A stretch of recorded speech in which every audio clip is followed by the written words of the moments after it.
দেখ বাবা, আমরা আর তোর পড়াশোনার খরচ চালাতে পারবো না, তুই কিছু একটা কর। কি বলছো মামা? তোমরা ছাড়া আমার আর কে আছে বলো? তা ঠিক, কিন্তু দেখ আমাদের সংসারের কি অবস্থা। হুম। সেই ছোট থেকে তোমরা আমাকে মা বাবার মতো আদর যত্ন করে বড় করেছো। তুই এক কাজ কর, তুই ঢাকা চলে যা, গিয়ে দেখ কোনো চাকরি পাস কিনা। কিন্তু মামা, আমি যে আরও পড়তে চাই। তখনই মামি চিল্লায় উঠে বলল, পড়তে চাস? ভালো কথা, নিজের টাকায় পড়। আমরা আর পারবো না, সে ছোট থেকে সব জিতেছি। যা, এখন কি আমাদের উদ্ধার কর। চুপ করো, কিসব বলছো এইগুলো? নীরব আমার ছেলে, কিছু মনে করিস না বাবা। হুম। না না, কি মনে করব? না চাইতে চোখ দিয়ে পানি ঝরতে লাগলো। তুই বরং ঢাকা চলে যা, গিয়ে যে কোনো একটা চাকরি কর। আচ্ছা দেখি, বলেই চোখ মুছতে মুছতে আমার রুমে চলে আসলাম। আমি নীরব। এইবার এই চিঠি দিলাম। আমি যখন অনেক ছোট, তখন আমার বাবা মা মারা যায়। তখন আমার বুঝ হয়নি। আমি তখন অনেক ছোট, রোড অ্যাক্সিডেন্টে মারা গিয়েছিল। আমিও ছিলাম তাদের সাথে। আল্লাহর রহমতে বেঁচে গেছি। আমার মা বাবা মারা যাওয়ার পর থেকেই মামার কাছে মানুষ হয়েছি। মামাই আমাকে এতদূর নিয়ে এসেছে। মামি আমার সাথে সবসময় খারাপ ব্যবহার করে, মাঝে মাঝে গায়ে হাতও তুলতো, কিন্তু কিছু বলিনি। আর কী বা বলবো, তারাই তো আমার সব। কিন্তু মামা হঠাৎ উপরের কথাগুলো বলল। আমি রুমে এসে ভাবতে লাগলাম, কি করব, মাথায় কিছু ঢুকছে না। আজ যদি আমার বাবা মা বেঁচে থাকতো, তাহলে আজ আমার এই অবস্থা হতো না। খুব কাঁদতে ইচ্ছে করছে, খুব। আল্লাহ, কেন তুমি আমার বাবা মার সাথে আমারও মৃত্যু দিলে না? কেন? অনেক রাত হয়েছে, তাই শুয়ে পড়লাম না খেয়েই। কারণ আমি আর মামির বকা শুনতে চাই না। মামির এক একটা কথা আমার কলিজায় লাগে, সহ্য করতে পারি না। কাঁদতে কাঁদতে ঘুমিয়ে পড়লাম। সকালে ঘুম থেকে উঠে ফ্রেশ হয়ে ব্রাশ করতে করতে রাস্তায় আসলাম। আর ভাবতে লাগলাম, রাতে যে আমি না খেয়ে ঘুমিয়েছি, কেউ হয়তো ডাক দেয়নি। আর আজ যদি আমার মা বেঁচে থাকতো, তাহলে ঠিকই ডাক দিত, দরকার হলে ঘুম থেকে তুলে খাওয়াতো। দেখলাম অনেক বেলা হয়ে গেছে, তাই বাসায় চলে আসলাম। এসে দেখি মামা খাচ্ছে, তাই আমিও গিয়ে মামার কাছে বসে পড়লাম। তখন মামা বলল, দাও দাও, নীরবকে ভাত দাও, রাতে না খেয়েই ঘুমিয়ে পড়েছিল। আমি পারবো না, ওই নিয়ে খা। বলেই উঠে চলে গেল। মামি কেন আমার সাথে এমন করে? মামি, ও মামি, তুমি কি আমাকে একটু ভালোবাসতে পারো না? আমার যে খুব কষ্ট হয় তোমার এই আচরণে। আজ যদি তোমার ছেলে হতাম, তাহলে কি আমার সাথে এমন আচরণ করতে পারতে? কিরে, কি ভাবিস? কই, না মামা, কিছু না। বলে ভাত নিয়ে খেতে লাগলাম। ভাত ভেতরে ঢুকতে চাচ্ছে না, খুব কষ্ট হচ্ছে। তবুও অল্প একটু খেলাম। ইদানিং মামাও আর মামিকে কিছু বলে না। হয়তো মামাও চায় যে আমি চলে যাই তাদের থেকে। কিরে, ঢাকা যাচ্ছিস কবে তাহলে? আমি ঢাকা কার কাছে যাব? তা আমি কি করে বলবো? আজব তো, তাহলে আমি যাব কোথায়? তখনই মামি বলল, তুই কই যাবি তা তুই জানোস। আর হ্যাঁ, আজকেই এই বাড়ি ছেড়ে চলে যাবি। আমি কাজে গেলাম। যাও। কিরে, কথা কানে গেছে? ওকে ওকে, আমি আর থাকবো না তোমাদের কাছে।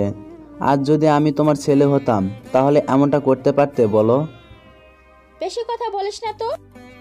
ওকে। তারপর আমার রুমে এসে ব্যাগ গোছাতে লাগলাম। কী নিব কিছু ভাবতে পারছি না। শুধু দুইটা লুঙ্গি ছিল, আর একটা অনেক পুরাতন একটা প্যান্ট, যেটা পরে আমি কলেজে যেতাম। যাই হোক, সেগুলো ব্যাগে ভরলাম আর বেরিয়ে পড়লাম বাড়ি থেকে। আসার সময় মামির পা ছুঁয়ে সালাম করে আসলাম, কারণ তারাই আমাকে ছোট থেকে মানুষ করেছে।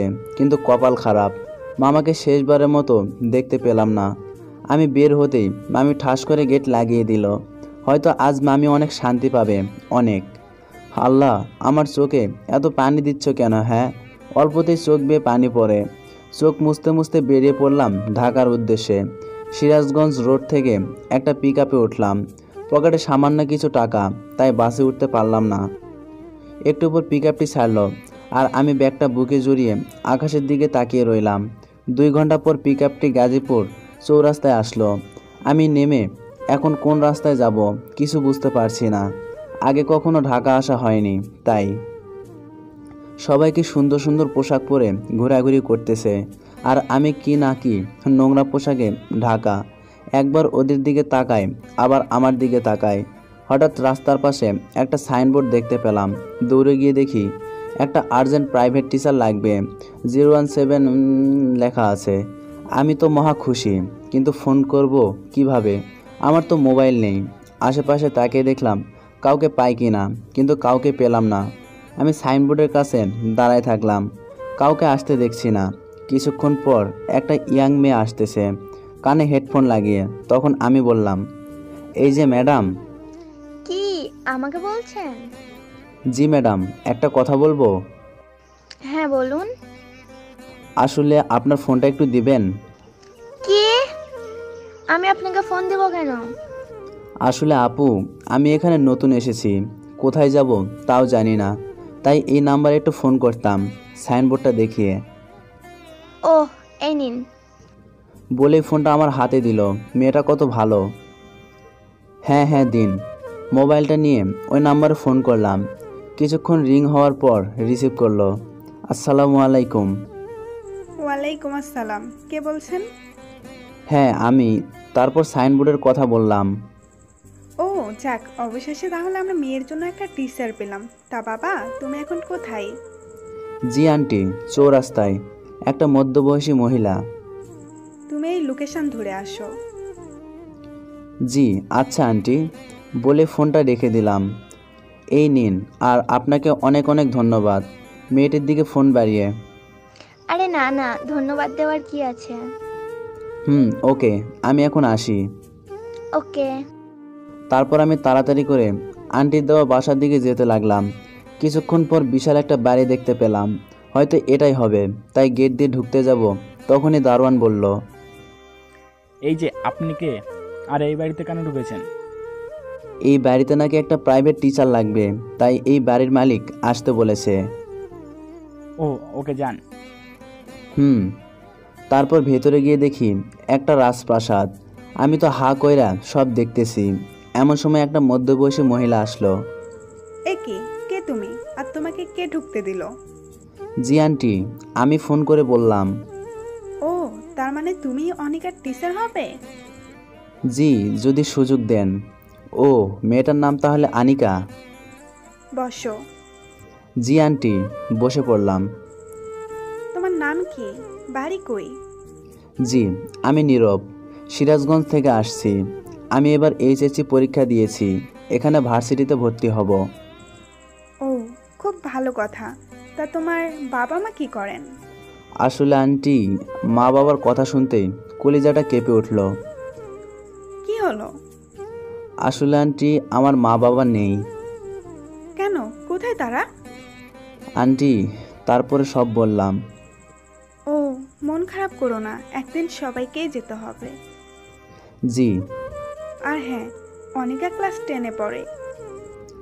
ও আচ্ছা। তাহলে কবে থেকে পড়াচ্ছ? কাল থেকেই। ওকে, আর এই নাও অ্যাডভান্স। এটা কিসের টাকা? রাখো, অগ্রিম দিলাম। ও যাক, ভালোই হলো। মনে হচ্ছে আন্টিটা অনেক ভালো। কিছু খাবে? না না আন্টি। তাহলে কাল আসো, আর হ্যাঁ, বিকেল 5টায় আসবা। ওকে। তারপর আন্টি থেকে বিদায় নিয়ে বাইরে আসলাম, কিন্তু এখন থাকবো কোথায়? দেখি দারোয়ানকে বলি, এখানে কোথাও ম্যাচ পাওয়া যাবে নাকি। এই যে ভাই, এখানে কোনো ম্যাচ পাওয়া যাবে? হ্যাঁ অবশ্যই, ওই যে সামনে যান, ওখানে তো অনেক পোলাপান থাকে। ওকে ওকে, যাচ্ছি। তারপর সামনে গিয়ে দেখি একটা বড় সাইনবোর্ড লেখা, ব্যাচেলর পারফেক্ট ম্যাচ। ওখানে দেখি সব পোলাপান বসে থেকে ফোন টিপছে। তো আমি গিয়ে, হ্যালো, এখানে কি সিট খালি আছে? কেন? আসলে আমি উঠতাম। তুই থাকবি আমাদের মেসে? যা ভাগ। কেন, আমি মানুষ না নাকি? চুপ শালা খ্যাত। ভাই প্লিজ। তখন একজন ম্যাচ থেকে শার্ট পরতে পরতে বের হলো আর বলল, এই কে তুমি? আসলে ভাই, আমি এই মেসে থাকতে চাই। যেহেতু সিট খালি আছে সো অবশ্যই থাকবা। কিরে মারুফ, তোর কি মাথা খারাপ হলো নাকি? ওকে আমাদের সাথে মানাবে? তুই চুপ থাক। আমরাও মানুষ, ও মানুষ। তুমি আজই উঠতে পারো। হ্যাঁ হ্যাঁ, আমি এখনই উঠি। তোমার নাম কি? নীরব। আমি মারুফ। বলেই দুজন হাত মিলালাম। ভেতরে গিয়ে দেখি অনেক বড় রুম, সব মনে হয় একটা রুমেই থাকে। তারপর মারুফ আমাকে একটা বেড দেখালো, আর আমি সেখানে গিয়ে বসে পড়লাম। তারপর ব্যাগ থেকে একটা লুঙ্গি বের করে গোসল করতে গেলাম। গোসল করে এসে দেখি সবাই খাচ্ছে। তখন মারুফ আমাকে খেতে ডাকলো, আমিও গিয়ে খেলাম। রাতে আমি আর মারুফ অনেক গল্প করলাম। এই একদিনে মারুফ আমার একটা ভালো বন্ধু হয়ে গেছে। গল্প করতেছি, এমন সময় মারুফ বলল, আজ থেকে আমরা তুই করে বলবো, কেমন? ওকে। আচ্ছা, তোর বাবা কি করে? দোস্ত, আমি এতিম, আমার কেউ নাই। কি বলছিস? হ্যাঁ রে। তারপর বাবা মার মৃত্যুর কথা বললাম। কিছু বলল না, দেখলাম ওর চোখেও পানি। তখন ওই ছেলেটি যে আমাকে নিয়ে হাসাহাসি করছিল, ও সোজা এসে আমাকে জড়িয়ে ধরল। ভাই আমাকে মাফ করে দাও। আরে কি করছো? ঠিক আছে। না জেনে অনেক বড় ভুল করে ফেলেছি। আর হ্যাঁ, আমি জিহাদ। আমি নীরব। এইভাবেই সবার সাথে ভালো বন্ধুত্ব হলো আমার। সবাই ভার্সিটিতে পড়ে, আমিও ভর্তি হব। আগে প্রাইভেট পড়াইয়া কিছু টাকা ইনকাম করি, তারপর আমি জীবনে ভালো কিছু হতে চাই। সারা বাংলাদেশকে দেখিয়ে দিতে চাই যে এতিমরাও প্রতিষ্ঠিত হতে পারে। পরের দিন বিকালে কি পরে পড়াতে যাব? আমার তো ভালো কোনো কাপড় নেই। তখনই মারেফ বলল, কিরে, এমন মন খারাপ করে আসিস কেন? দোস্ত, আজ নতুন প্রাইভেট পড়াতে যাব, কিন্তু এই নোংরা কাপড় কিভাবে পরবো? আরে বেটা, তোর নাইতে কি হয়েছে? আমার তো আছে। আসলে তোর তুলনা হয় না বলেই জড়িয়ে ধরলাম। কেউ পারবে না যে একদিনে এতটা আপন করে নিতে। দেখ কোনটা চয়েস হয় সেটাই পর। তারপর মারুফের প্যান্ট, শার্ট, জুতা সব পরে নিলাম। তারপর পরানোর উদ্দেশ্যে রওনা দিলাম। খুব একটা দূরে না, কাছেই। আমি ভেতরে যেতেই আন্টি বলল, আসো, তোমার অপেক্ষাই করতেছিলাম। কোথায় পড়াবো? অনিকার রুমে আসো আমার সাথে। তারপর আন্টির সাথে আনিকার রুমে আসলাম। এসে দেখে আনিকা উপর হয়ে শুয়ে থেকে ফোন টিপছে। মা, এটা তোর টিচার। কি? এই খ্যাতটা আমার টিচার? অসম্ভব। তুমি আর টিচার পাইলা না? যত সব। দেখ, তুই কিন্তু ভুল বুঝতেছিস। ছেলেটা এতিম, আর কেউ নেই। কি বলো? সরি ভাইয়া, আমাকে মাফ করে দিবেন। ওকে। চোখে পানি। আমি তাহলে আসি। বসুন। হ্যাঁ। সরি স্যার, আসলে আমি বুঝতে পারিনি। ওকে, নো প্রবলেম। দেখি তোমার বইটা দাও। জি হ্যাঁ। তারপর আমি আনিকাকে পড়াতে লাগলাম। মেয়েটা খুব কিউট, সবসময় বাচ্চাদের মতো করে। আজকের মতো পড়া শেষ করে মেসে চলে আসলাম। এসে দেখি মারুফ আরও সবাই পড়ছে, আর আমি গিয়ে শুয়ে পড়লাম। পরের দিন যথাসময়ে আনিকাকে পড়াতে গেলাম। গিয়ে দেখি আনিকা রেডি হয়ে বসে আছে, হয়তো আমার জন্য অপেক্ষা করছিল। কেমন আছো? জি স্যার, খুব ভালো। আচ্ছা স্যার, আপনার সাথে একটা সেলফি উঠাতে পারি? আমার মতো খ্যাতমার্কা ছেলের সাথে তোমার সেলফি মানাবে না। প্লিজ স্যার, সেদিনের জন্য তো সরি বললাম। ওকে, এখন বই বের করো। না, আগে একটা সেলফি, তারপর। ওকে। একটু হাসুন না। হয়েছে। সেলফি উঠে কি হলো? সেটা পর জানতে পারবেন। ও ওকে, এখন বই বের করো। আচ্ছা। তারপর আনিকাকে পড়াইয়ে ম্যাচে আসলাম। এইভাবে দেখতে দেখতে 1 মাস চলে গেল, টেরই পেলাম না। আনিকাকে পড়ানোর জন্য 2000 টাকা পাইছি। আমি ভাবতেও পারছি না যে আমি এত টাকা পাবো। যাই হোক, কাল সকালে আমি ভার্সিটিতে ভর্তি হতে যাব। খুব আনন্দ লাগছে। আমি আমার লক্ষ্যে পৌঁছাবো ইনশাআল্লাহ। সকালে। নীরব, এই নীরব, ওঠ, ভর্তি হতে যাবি না? হ্যাঁ হ্যাঁ। তাড়াতাড়ি ওঠ। উঠছি। তারপর উঠে ফ্রেশ হয়ে আমি আর মারুফ বেরিয়ে পড়লাম ভার্সিটির উদ্দেশ্যে। মারুফও এই ভার্সিটিতে পড়ে। যাই হোক, ভালোভাবে ভর্তি হলাম। আগামীকাল থেকে ক্লাস। ভার্সিটির পোলাপান কত স্মার্ট, কত সুন্দর সুন্দর পোশাক পরে আছে। হয়তো আমি এইগুলো পরে আসতে পারবো না। আজ আমার বাবা মা বেঁচে থাকলে হয়তো আমিও ওদের মতো পোশাক পরতাম। তখনই মারুফ বলল, কি রে, কি এত ভাবিস? কই না তো। চল এখন যাই। তারপর ম্যাচে আসলাম। এসে দেখি 12:30 বাজে, তাই গোসল করে শুয়ে পড়লাম। বিকেল 4টায় ঘুম ভাঙলো। উঠে ফ্রেশ হয়ে একটু হাঁটাহাঁটি করে আনিকাকে পড়াতে গেলাম। স্যার, আরও একটু আগে আসতে পারেন না? কেন? একটু গল্প করতাম আর কি। আমি কি তোমার সাথে গল্প করতে আসি? ফাজিল মেয়ে, বই বের করো। দেখলাম আমার ধমকে মেয়েটা চুপসে গেল। গুড। স্যার, একটা কথা বলি। আবার কি কথা? আপনার গার্লফ্রেন্ড আছে? নিজেই ঠিক নাই, আবার গার্লফ্রেন্ড? কেন আপনি ঠিক নাই? আপনি এতিম বলে? চুপ করেন। ওকে, এখন পড়ো।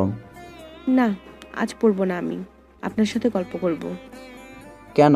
আর হ্যাঁ, আমি ভার্সিটিতে আজ সকালে ভর্তি হয়েছি। কাল থেকে ক্লাস করব। তাই নাকি? তাহলে তো অনেক ভালো। তবে হ্যাঁ, আবার কোনো সুন্দরী মেয়ে দেখে প্রেমে পড়ে যায়েন না। কি যে বলো না, পৃথিবীতে এতিম ছেলেরা শুধু কষ্ট আর অপমানিত ছাড়া কিছুই পায় না, বুঝেছো? এভাবে বলছেন কেন? যদি কেউ আপনাকে ভালোবাসতে চায় তাহলে? আজব কথা কেন বলো? সত্যি বলছি। এখন যেতে হবে, অনেক রাত হয়েছে। কাল দেখা হবে। কিন্তু আমার কথাটা? বাদ দাও তো, বলেই চলে আসলাম। এই কয়েকদিনে আনিকার ব্যবহার আমার মোটেও ভালো লাগছে না। চলে আসলাম মেসে। এসে খাওয়া দাওয়া করে শুয়ে পড়লাম। সকালে রেডি হচ্ছি, ভার্সিটিতে যাব। তাই আল্লাহ জানে আজ আবার কত অপমানিত হব পোশাকের জন্য। এসব ভাবতে ভাবতে চলে আসলাম। গেট দিয়ে ঢুকতেই এক বড় ভাইয়ের সাথে খেলাম এক ধাক্কা। সরি ভাইয়া, আসলে দেখতে পাইনি। শালা, চোখ কোথায় রেখে আসছিস? সত্যি ভাইয়া, দেখতে পাইনি। চুপ শালা, চল আমাদের সাথে। বলে আমার কলার ধরে আরও কিছু পোলাপানের কাছে নিয়ে আসলো। প্লিজ ছাড়ুন। তুই কেন এখানে আসছিস? আমি নতুন ভর্তি হয়েছি এখানে। শালা বলে কি? সবাই হো হো করে হাসতে লাগলো, আর আমি মাথা নিচু করে রইলাম। এমন সময় দেখি সবাই হাসা বাদ দিয়ে চুপ হয়ে গেল। আমি মাথা তুলে দেখি একটা মেয়ে, যে আমাকে কলার ধরছিল, ওর কান ধরে আছে। কি হয়েছে? ওর সাথে এমন করতেছিস কেন? সরি ম্যাডাম, আর এমন হবে না। আর কেন হাসাহাসি করলি ওকে নিয়ে? ওর পোশাক দেখে। যা এখন, আর যেন কখনো এমন না হয়। বলে কান ছেড়ে দিল, আর ওরা চলে গেল। এই ছেলে, এদিকে আসো। জি ম্যাডাম। তোমার নাম কি? নীরব। নতুন ভর্তি হয়েছো? জি। তা তোমার ভালো পোশাক নেই? না। তোমার বাবা কি করে? আমার কেউ নেই, আমি এতিম। কি বলো? আসো আমার সাথে। বলে আমার হাত ধরে একটা গাছের নিচে নিয়ে আসলো। আমি যখন অনেক ছোট, তখন আমার বাবা মা মারা যায় অ্যাক্সিডেন্টে। ও আচ্ছা, আমরা বন্ধু হতে পারি? সে কি, আমার সাথে আপনার মানাবে নাকি? বন্ধু তো বন্ধুই। আর হ্যাঁ, আমি নীলা। ও, আর ওরা আপনাকে ভয় পায় কেন? আসলে আমি এখানকার কমিশনারের মেয়ে, তাই হয়তো। ও, একটা কমিশনারের মেয়ে আমার মতো ছেলের সাথে বন্ধুত্ব করতে চাইছে। কি ভাবো কি, আমার বন্ধু হবে না? নাকি ওদের মতো ভয়ে থাকবা? হব। বলে নীলার সাথে হাত মিলালাম। তারপর দুজন পুরা ক্যাম্পাসটা ঘুরে দেখলাম। আর হ্যাঁ, মারুফ বিকালে ক্লাস করে। আমাকে অবাক করে দিয়ে ক্লাসে নীলা আমার কাছে বসলো। নিজেকে এখন আর এতিম এতিম মনে হয় না। আমি আর নীলা একই ডিপার্টমেন্টে। ক্লাস করে বের হলাম। আমি বের হয়ে ম্যাচের দিকে হাঁটা শুরু করছি, তখনই পিছে থেকে নীলার ডাক। ওই নীরব, আমাকে রেখেই যাচ্ছ? ও সরি। ওঠো। মানে আমি কেন উঠব? আরে বোকা, তোমাকে পৌঁছে দিয়ে আসি, ওঠো তো। বলেই জোর করে উঠে নিল। এটা আপনার গাড়ি? হ্যাঁ, কেন? না, তাই বললাম, জীবনের প্রথম এই গাড়িতে উঠলাম। আচ্ছা নীরব, তোমার গ্রামের বাড়ি কই? সিরাজগঞ্জ। ও, আমি আর নীলা অনেক গল্প করলাম। আমি ভাবতেও পারছি না যে নীলার মতো একটা বন্ধু পাবো। একটু পর নীলা আমাকে নামিয়ে দিয়ে চলে গেল। আমি মেসে গিয়ে দেখি মারুফ রেডি হচ্ছে ভার্সিটিতে যাওয়ার জন্য। কিরে, কেমন কাটলো? খুব ভালো রে। ওকে, রাতে এসে গল্প করব, এখন যাই। ওকে। তারপর মারুফ চলে গেল আর আমি গোসল করতে আসলাম। গোসল করে রেডি হচ্ছি অনিকাকে পড়াতে যাওয়ার জন্য। একটু পরে আসলাম। এসে আসতে পারি? দরজার কাছে দাঁড়িয়ে। না, ওখানেই থাকুন। ওকে। আসুন, কত করে বললাম একটু আগে আসবেন, তা না 5 মিনিট আগে আসি, যত সব। দেখো আনিকা, আমি কিন্তু তোমার টিচার। সো টিচারদের সাথে কিভাবে কথা বলতে হয় তা তুমি অবশ্যই জানো। হ্যাঁ, টিচার? তা নয়তো কি? আজ আমি কিছুতেই পড়বো না। হুম। দেখো আনিকা, পাগলামি করো না। এটা পাগলামি হলো নাকি? বই বের করো। না না না না। আমি কিন্তু তোমার আম্মুকে বলে দিব। বলেন, তাতে আমার কি? আমি আর পড়বো না আপনার কাছে, অন্য স্যারের কাছে পড়বো। ও, আমি এখন কি করব? আনিকাকে না পড়ালে আমি যার ভার্সিটিতে যেতে পারবো না। না না, আনিকা যা বলে তাই করতে হবে। কি হলো? না, কিছু না। সত্যি সত্যি যদি আনিকা আমার কাছে আর না পড়ে তাহলে আমার কি হবে?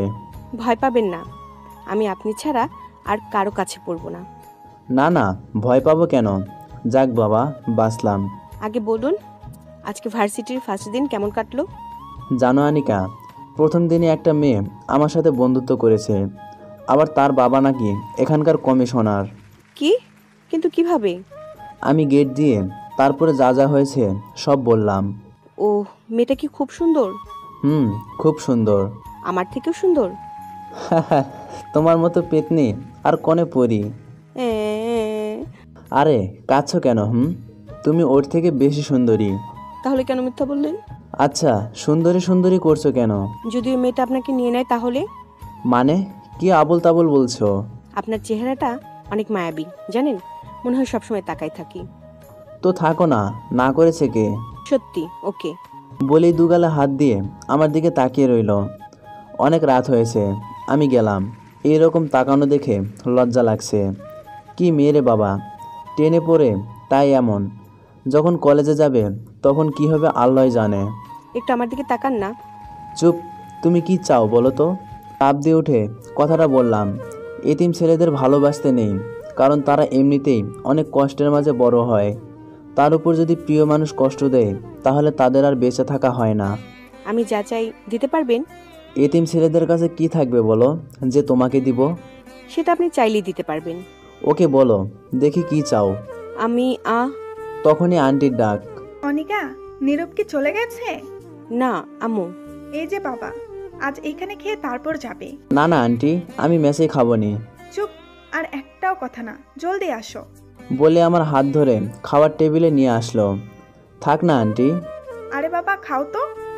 আনিকাও আসলো, এসে বসে পড়লো। তারপর আন্টি আমাকে সব দিতে লাগলো আর বলতে লাগলো, খাও বাবা, খাও, পেট ভরে খাও। চোখে পানি চলে আসলো। হয়তো আজ আমার মা থাকলে ঠিক এইভাবেই খাওয়াতো। সে কি বাবা, তুমি কাঁদছো কেন? কই না তো আন্টি। আমি দেখতে পাচ্ছি তোমার চোখে পানি। আসলে আন্টি, আমাকে কেউ এত আদর করে কোনোদিন খাওয়ায়নি তো, তাই আনন্দের চোখে পানি চলে আসছে। যদি আমার মা থাকতো তাহলে হয়তো এভাবেই খাওয়াতো। আজ থেকে আমি তোমার মা, বুঝলে? আচ্ছা।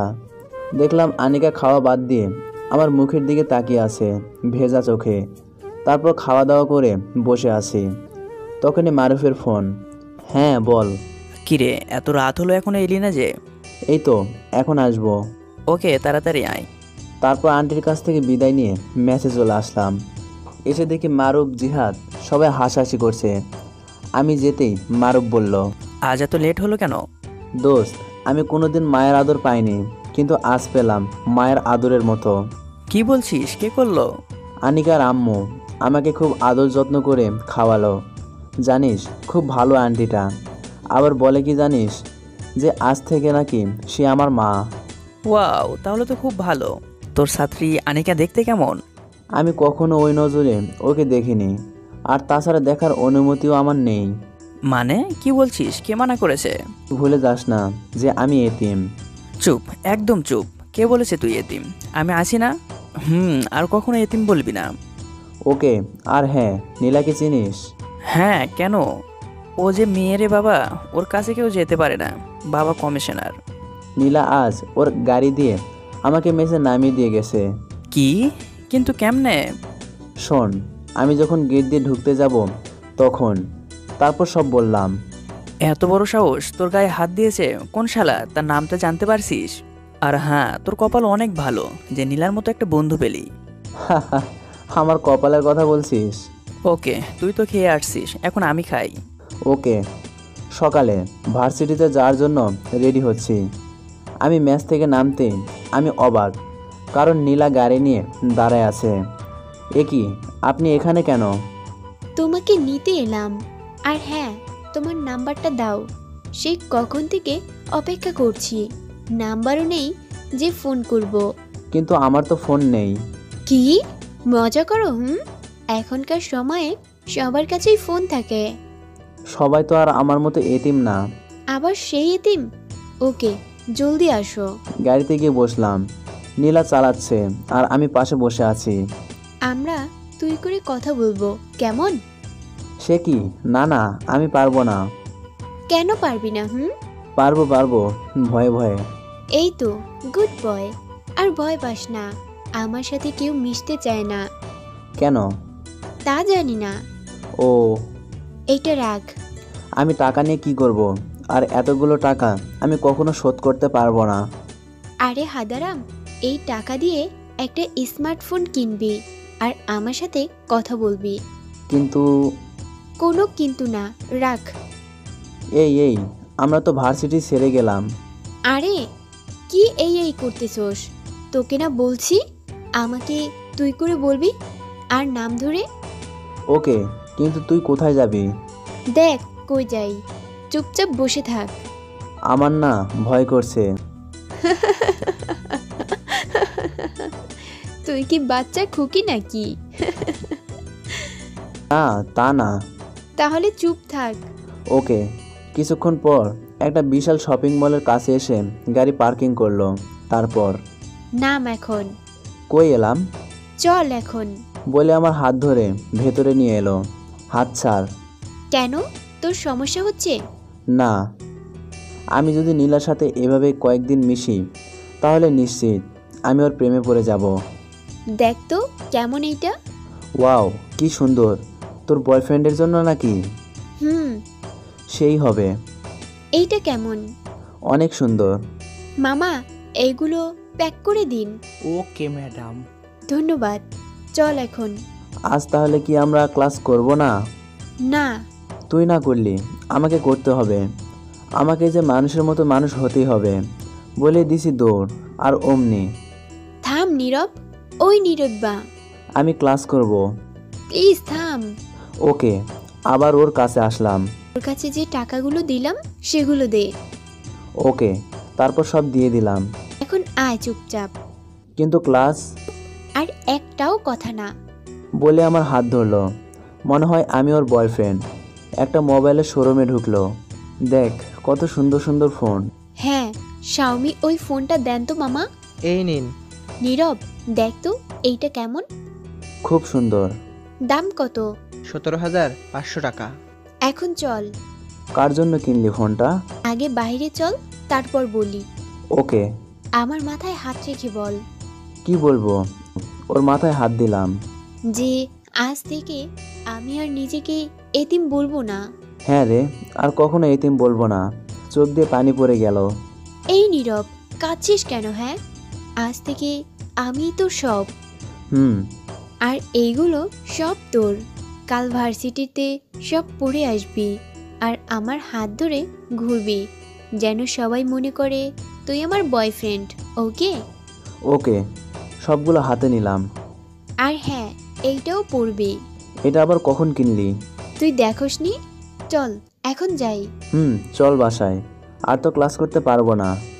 বাসায় কি বউ রেখে আসছিস নাকি যে বাসায় যাবি? আজ আমার সাথে ঘুরবি, সারা ঢাকা শহর দেখাবো। চল। ওকে, আমার সাথে এগুলো বাস্তবে হচ্ছে নাকি স্বপ্নে? চল। তারপর আমি আর নীলা অনেক ঘুরলাম। ঘুরতে ঘুরতে সন্ধ্যা 6টা বেজে গেছে। হায় হায়, আজ তাহলে আনিকাকে পড়াতে পারবো না। তাড়াতাড়ি করে মেসে আসলাম, এসে দেখি মারুফ চলে গেছে। তাই আমি অমনি আনিকাকে পড়াতে গেলাম। কিছুক্ষণ পর আমাকে দেখেই আন্টি বলল, বাবা আজ এত দেরি যে? আসলে আন্টি একটা কাজ ছিল তাই। ওকে বাবা যাও, ওই রুমে আছে। ওকে। তারপর আমি আনিকার রুমের কাছে গিয়ে দেখি শুয়ে আছে। মনে হচ্ছে মেয়েটা কান্না করছে। সরি, আসতে লেট হলো। ও তাহলে আসছেন? আসলে মেসে একটা কাজ ছিল তাই লেট হলো, মিথ্যে বললাম। ভালো। আর হ্যাঁ, কাল যে কথাটা বলতে চাইছিলাম সেটা আজ বলি। না, এমনিতেই অনেক লেট হয়ে গেছে, বই বের করো। আপনি কি আমার এই রুমে আমার সাথে সারা জীবনের জন্য থাকবেন? কি বলো, এটা কোনো কথা হলো? আমি আপনাকে ভালোবাসি। I love you. একটা চর মেরে সবগুলো দাঁত ফেলে দিব, ফাজিল মেয়ে। তুমি তো এখনো পিচ্ছি। এ পিচ্ছি, আমার সব আছে। কি চাই আপনার বলেন? চুপ বেয়াদব মেয়ে, বলে না পড়াইয়া চলে আসলাম। আর সামনে দেখি আন্টি। কি ব্যাপার, যাচ্ছ কেন? আসলে আন্টি ম্যাচ থেকে ফোন করেছে, তাড়াতাড়ি নাকি যেতে হবে। সরি, আজকে পড়াতে পারলাম না। ওকে যাও। তারপর ম্যাচে চলে আসলাম। এসে নীলের দেওয়া জিনিসগুলো দেখতেছি। ফোনটা অনেক সুন্দর, সবগুলো নেড়ে চড়ে দেখতেছি। এমন সময় মারুফ আসলো। কিরে, এইগুলো কই পেলি? আর বলিস না, তারপর সব বললাম। কপাল খুলে গেছে। এখন থেকে নায়ক হয়ে যাবি ভার্সিটিতে। আর শোন, কোনো মেয়ের সাথে কথা বলবি না। হঠাৎ তোর পরিবর্তনে অনেক মেয়েই আসবে কথা বলতে, কিন্তু বলবি না। এখনকার মেয়েরা শুধু টাকা দেখে, টাকা, বুঝলি? সবসময় চুপচাপ থাকবি, আগে যেমনটা ছিলি। ওকে দোস্ত। পরের দিন সকালে নীলার দেওয়া কাপড়গুলো পরে ভার্সিটি গেলাম। গেট দিয়ে ঢুকতে কিছু মেয়ে আমাকে উদ্দেশ্য করে বলল, কি রে, মালটা মনে হয় নতুন এসছে, কি ফিগার দেখেছিস? তাই তো দেখছি, চল কথা বলে দেখি। ওরা যেই না আমার কাছে আসবে তখনই নীলা এসে আমার হাত ধরলো। কি রে, নীলা ছেলেটার হাত ধরলো? এই রকম ছেলের সাথে কি আর আমাদের মানাবে? নীলাকেই মানাবে। হরে, সবে কপাল। কেমন লাগছে? অসাম।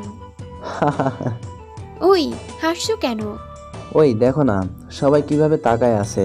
তাতে কি? চল ওই দিকটায় বসি। ওকে। তারপর আমি আর নীলা ক্যাম্পাসে একপাশে এসে বসলাম। তোর গার্লফ্রেন্ড নাই? সেটা আবার কি? ওরে আমার সোনা রে, মনে হয় কিছুই বোঝে না। আচ্ছা তুই বল, আমি ঠিক মতো ভাবতেই পেতাম না, আর আমার কেমনে গার্লফ্রেন্ড থাকবে? এখনকার মেয়েরা এমন ছেলে লাইক করে না। বুঝছি। তুই তো অনেক সুন্দরী, তোর বয়ফ্রেন্ড নাই? কেউ ভয়ে কাছেই আসতে চায় না। ও, তুই বলতি কাউকে? না রে, তেমন কাউকে এখনো পাইনি। ও চল ক্লাসে। আমার না ক্লাস করতে মন চায় না, শুধু ঘুরতে মন চায়। আমাকে ক্লাস করতেই হবে। তারপর আমরা দুজন ক্লাসে চলে আসলাম এবং একই সিটে বসলাম। ক্লাসের সবার দৃষ্টি আমাদের দুজনের দিকে। ওদের এরকম দেখে আমার খুব ভয় করতে লাগলো। এমনও তো হতে পারে যে কেউ নীলাকে আড়াল থেকে ভালোবাসে আর আমাকে নীলার সাথে দেখে কিছু করতে পারে। যা হয় হবে, আমার তো খুব ভালো লাগে নীলার সাথে মিশতে। অবশেষে ক্লাস করে বের হলাম। নীলা ওর গাড়ি করে আমাকে মেসে নামিয়ে দিয়ে গেল। নীলা আমার খুব ভালো একটা বন্ধু হয়ে গেছে। এমনভাবে আমার সাথে থাকে মনে হয় আমি ওর বয়ফ্রেন্ড। প্রতিদিন নীলার সাথে ফোনে কথা হয়। ও আমার খুব কেয়ার করে। হয়তো আমি এতিম বলে এত কেয়ার করে। অনিকাকে পড়াতে যেতে হবে, কারণ টিউশনের টাকা দিয়েই আমার চলে। এমনিতেই কাল রাগারাগি করে চলে আসছি। যাই হোক, কিছুক্ষণের মধ্যে অনিকাদের বাসায় পৌঁছে যাব। অনিকাদের বাসায় এসে আসতে পারি সোজা অনিকার রুমের কাছে গিয়ে। কেমন আছো? আমি যেমন মনে হয় তেমন থাকি, তাতে আপনার কি? না কিছু না। ওরে বাবারে, কালকে রাগ আজকে ছাড়ছে। আপনি আমাকে ভালোবাসবেন না ভালো কথা, কিন্তু কাল চলে গেলেন কেন? সরি কিছু বললো না, মুখটা একদম লাল হয়ে আছে, অসম্ভব সুন্দর লাগছে। বইটা বের করো। এই নিন। এত রাগ কেন? আমার রাগটাতে আপনার কি? না কিছু না। তারপর আনিকাকে পড়াইয়ে ম্যাচে আসলাম। এসে দেখি মারুফ শুয়ে আছে আমার বেডে। স্যার আসেন আসেন। তা আজ কয়টা মেয়ের প্রপোজ পাইলি? আরে না, আমি ক্যাম্পাসে যেতেই নীলা এসে হাত ধরেছে। তারপর সবাই শুধু হা কইরা তাকায় আসিল, কিন্তু কেউ কিছু বলে নাই। চল খাবো। চল। তারপর খাওয়া দাওয়া করে নীলাকে ফোন করলাম। অনেকক্ষণ কথা বলা শেষে ঘুমিয়ে পড়লাম। 1 মাস পর। দোস্ত, আমি মনে হয় নীলাকে ভালোবেসে ফেলছি। কি কোস বেটা? হরে, ওর কেয়ারিং, ওর সাথে ঘোরাঘুরি, সব কিছুর উপর আমি প্রেমে পড়ে গেছি। তাহলে বলে দে, যদি রাজি হয় তাহলে তো মামা বাম্পার। ও আমাকে যে এত কেয়ার করে, তাহলে ও কি আমাকে ভালোবাসে? হতেও পারে, কাল প্রপোজ করিস। ওকে। তাহলে আমি নীলার সাথে মিশতে মিশতে ওকে ভালোবেসে ফেলেছি। এতিম ছেলেদের ভালোবাসতে নেই, তবু আমি ভালোবেসে ফেলছি। আর ওইদিকে আনিকা আমার সাথে সব সময় পাগলামি করে। ওর পাগলামি আমার একদম ভালো লাগে না, তবুও পড়াতে যেতে হয়, কারণ আমি যে নিরুপায়। পরের দিন সকালে ভালোভাবে রেডি হয়ে যাচ্ছি, কারণ আজ নীলাকে প্রপোজ করব। কিছুক্ষণ পর ভার্সিটিতে চলে আসলাম। এসে নীলাকে খুঁজতে লাগলাম, কিন্তু পেলাম না। তাই মাঠের এক কোণে বসে আছি। এমন সময় নীলার গাড়ি চলে আসলো, আর আমি দৌড়ে গেলাম। এত লেট হলো যে? তুই এমন কেন? হ্যাঁ, তোর জন্য মেচের কাছে অপেক্ষা করলাম যে দুজন একসাথে আসবো। ও সরি, আমি আগেই চলে আসছি। চল। আজ তোকে একটা কথা বলবো। বল। একটা কেন, 10টা বল। I love you. ওর সামনে হাঁটু গেড়ে বসে ওর হাত ধরে। কি বলছিস তুই? তুই শুধু আমার বন্ধু। সত্যি, তোকে খুব ভালোবেসে ফেলেছি রে। ওঠে ওর 2 হাত ধরে। আসলে আমারই ভুল তোর সাথে বন্ধুত্ব করে। আর তোর তো বাবা মাই নেই যে আদব কায়দা শেখাবে। তুই আর আমার সামনে আসবি না। কি বলবো ভেবে পাচ্ছি না। কাঁদতে কাঁদতে মাটিতে বসে পড়লাম, আর নীলা চলে গেল। আমি জানতাম এমনটা হবে। আচ্ছা, এতিমরা কি ভালোবাসতে পারে না, নাকি ওরা সারা জীবন শুধু কষ্টই পেয়ে যাবে? কষ্টে বুকটা ফেটে যাচ্ছে আমার। কি করব? নীলাকে যে খুব ভালোবেসে ফেলেছি, কখনো ভুলতে পারবো না। আমি ভুলেই গেছিলাম যে আমি এতিম, আমার কেউ নাই। নীলা আমাকে এতটাই কেয়ার করতো যে আমি সব ভুলে গেছিলাম। হয়তো আমি এতিম বলে আমার সাথে এমনটা করছে, আর আমি কিনা ওকে ভালোবেসে ফেললাম। না, আমি আর নীলার সামনে আসবো না। আমি আগের মতো হয়ে যাব। নীলার দেওয়া কিচ্ছু আর ব্যবহার করব না। ক্লাস না করে ম্যাচে চলে আসলাম। কি রে, এত তাড়াতাড়ি আসলি যে? দোস্ত, বলে জড়িয়ে ধরে কেঁদে দিলাম। আরে কাঁদছিস কেন? নীলা আমাকে অপমান করেছে। তুই এতিম দেখে তোর সাথে ওই রকম ব্যবহার করেছে, যাতে করে তুই আর নিজেকে এতিম না বলিস। হ্যাঁ রে, কিন্তু আমি কি বড় ভুলটাই না করে ফেললাম। চিন্তা করিস না, ভালোভাবে ক্লাস কর, সব ঠিক হয়ে যাবে। ওকে যে খুব ভালোবেসে ফেলেছি। এখন কি করবি বল? তুই কি আরো একবার ভেবে দেখেছিস? যা গোসল করে আয়। ওকে। আমি গোসল করে এসে শুয়ে পড়লাম। 2 চোখ বেয়ে অজরে অশ্রু ঝরছে। কি করব? নীলাকে যে খুব ভালোবাসি। ওর সাথে কাটানো সময়গুলো খুব মনে পড়ছে। আমি এমনিতেই এতিম, তার উপর বামন হয়ে চাঁদে হাত বাড়িয়েছি। খুব কাঁদতে ইচ্ছে করছে, খুব। এগুলো ভাবতে ভাবতে কখন যে ঘুমিয়ে পড়ছি টেরই পাইনি। ঘুম ভাঙলো মারুফের ডাকে। নীরব, এই নীরব, ও টিউশনিতে যাবি না? তাহলে তাড়াতাড়ি ওঠ, আমি ভার্সিটিতে গেলাম।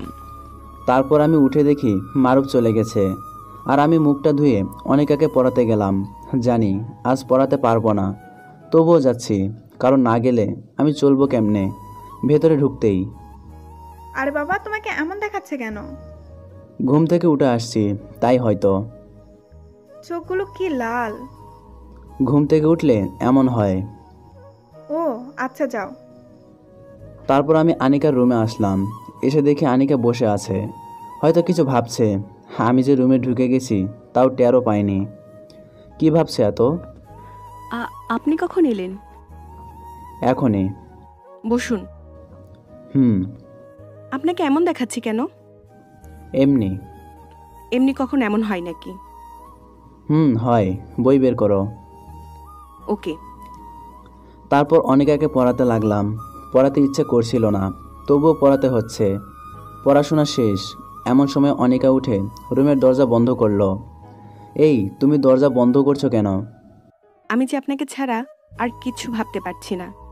খুব ভালোবাসি আপনাকে। আরে আগে দরজা খোলো, আন্টি দেখলে কি ভাববে? আগে বলুন, আপনি আমাকে ভালোবাসবেন? দেখো, পাগলামি করো না, এমনিতে মন খারাপ, তার উপর তোমার পাগলামি আমার একদম ভালো লাগছে না। আমি পাগলামি করি, তাই না? ওরে আল্লাহ, কি করছে এসব? আল্লাহ বাঁচাও আমাকে। আজ আমার সব দেখাবো আপনাকে। আমি নাকি পিচ্ছি? মারলাম কয়েকটা চর আর ধাক্কা দিয়ে সরিয়ে দিলাম। এমনিতে নীলার জন্য মনটা ছটপট করছে, তার উপর এরকম অত্যাচার। আপনি আমাকে মারলেন? ভালো করেছি মেরে। দাঁড়ান, আপনার ব্যবস্থা করতেছি। কি ব্যবস্থা করবা? আর আমার কাছে পড়বা না, তাই তো? ওকে, কাল থেকে আর আসবো না পড়াতে। বলে দরজা খুলবো তখনই। আম্মু, আম্মু আমাকে শেষ করে দিল। প্লিজ বাঁচাও আমাকে। নীরব স্যার আমার সব শেষ করে দিল। হায় আল্লাহ, এই মেয়ে এটা কি করলো? তখনই আন্টি, কাজের বুয়া সবাই এসে হাজির। আর তখন আনিকা পরনে কাপড় টান দিয়ে ছিঁড়ে ফেললো। আম্মু আমার সব শেষ করে দিচ্ছিল। ছি ছি ছি, তুই এতিম না, তুই একটা জারজ সন্তান। প্লিজ আন্টি, বিশ্বাস করুন। আর বলতে পারলাম না, মুখ দিয়ে কথা বের হচ্ছিল না। হে আল্লাহ, কেন আমার সাথে এমন করতেছো? কেন? মা বাবার আদর পাইনি, তার উপর আমার সাথে এইগুলো কি করতেছো তুমি? হ্যাঁ, কি করতেছো? তুই জীবনেও শান্তি পাবি না। আন্টি প্লিজ, এইসব মিথ্যে। চুপ কর। আমি তো ভুলেই গেছিলাম যে তুই এতিম। এতিমরা তো আদব কায়দা শেখে না, কারণ ওদের শেখানোর মতো কেউ থাকে না। দারোয়ান, ওকে ঘাট ধাক্কা দিয়ে বের করে দাও। বিশ্বাস করুন, দারোয়ান আমাকে লাঠি দিয়ে মারতে মারতে বের করে দিল। খেয়াল করে দেখলাম আনিকা কেমন চোখে তাকিয়ে আছে। মনে হচ্ছে ও এমনটা চায়নি। ও চাইছিল যে আমার সাথে ওর বিয়ে দিয়ে দিবে। আমাকে মারার সময় ওর চোখে আমি পানি দেখতে পাইছিলাম। শালা, তোকে দেখে ভালো মনে করেছিলাম, আর তুই শালা এই কাম করবি? আমি এতদিন হলো চাকরি করি, কখনো আমাকে আদর করে খাওয়াই নাই, আর তুই আসার কয়েকদিন পরই কত আদর করে খাওয়ালো। যা শালা, এখন দূরে গিয়ে মর। বলে আমার মুখের উপর গেট লাগিয়ে দিল। আল্লাহ, তুমি তো সবই দিলা, এখন মৃত্যুটাও দাও। এটা বাদ রেখেছো কেন? হ্যাঁ, আমার যে খুব কষ্ট হচ্ছে আল্লাহ, খুব ব্যথায় সারা শরীর চিনচিন করছে। কাঁদতে কাঁদতে ম্যাচে চলে আসলাম। আমাকে দেখেই মারুপ এসে। ওরে আল্লাহ, তোর এই অবস্থা কেন? আমি আর বাঁচবো না রে, আমার যে খুব কষ্ট হচ্ছে, খুব। কি হয়েছে সেটা বল। শোন, তারপরে সব বললাম। হায় রে মেয়ে, একটা এতিম ছেলের সাথে কিভাবে এমনটা করলি? এখন কি করব আমি? তোর এই দোষ আছে না, কিসের টেনশন তোর? হ্যাঁ, এখন যাই কিছু ব্যথার ওষুধ নিয়ে আসি। না রে, লাগবে না। চুপ, একদম চুপ। বলে মারুপ দৌড়ে চলে গেল আর আমি শুয়ে পড়লাম। কিছুক্ষণ পর, নীরব, এই নে ওষুধ খা। খুব ব্যথা। আস্তে ওঠ, আস্তে। এই ঢাকা শহরে কেউ কারো জন্য না, সবার মুখের শুধু মধু। দে। তারপর ওষুধ খেলাম আর মারুফ সরিষার তেল আমার হাত পায়ে মালিশ করতে লাগলো, যেখান দিয়ে মারছে। থাক না, আর দিতে হবে না। চুপ কর শালা, দারোয়ান কতই না মারছে, শালা শুয়োরের বাচ্চা।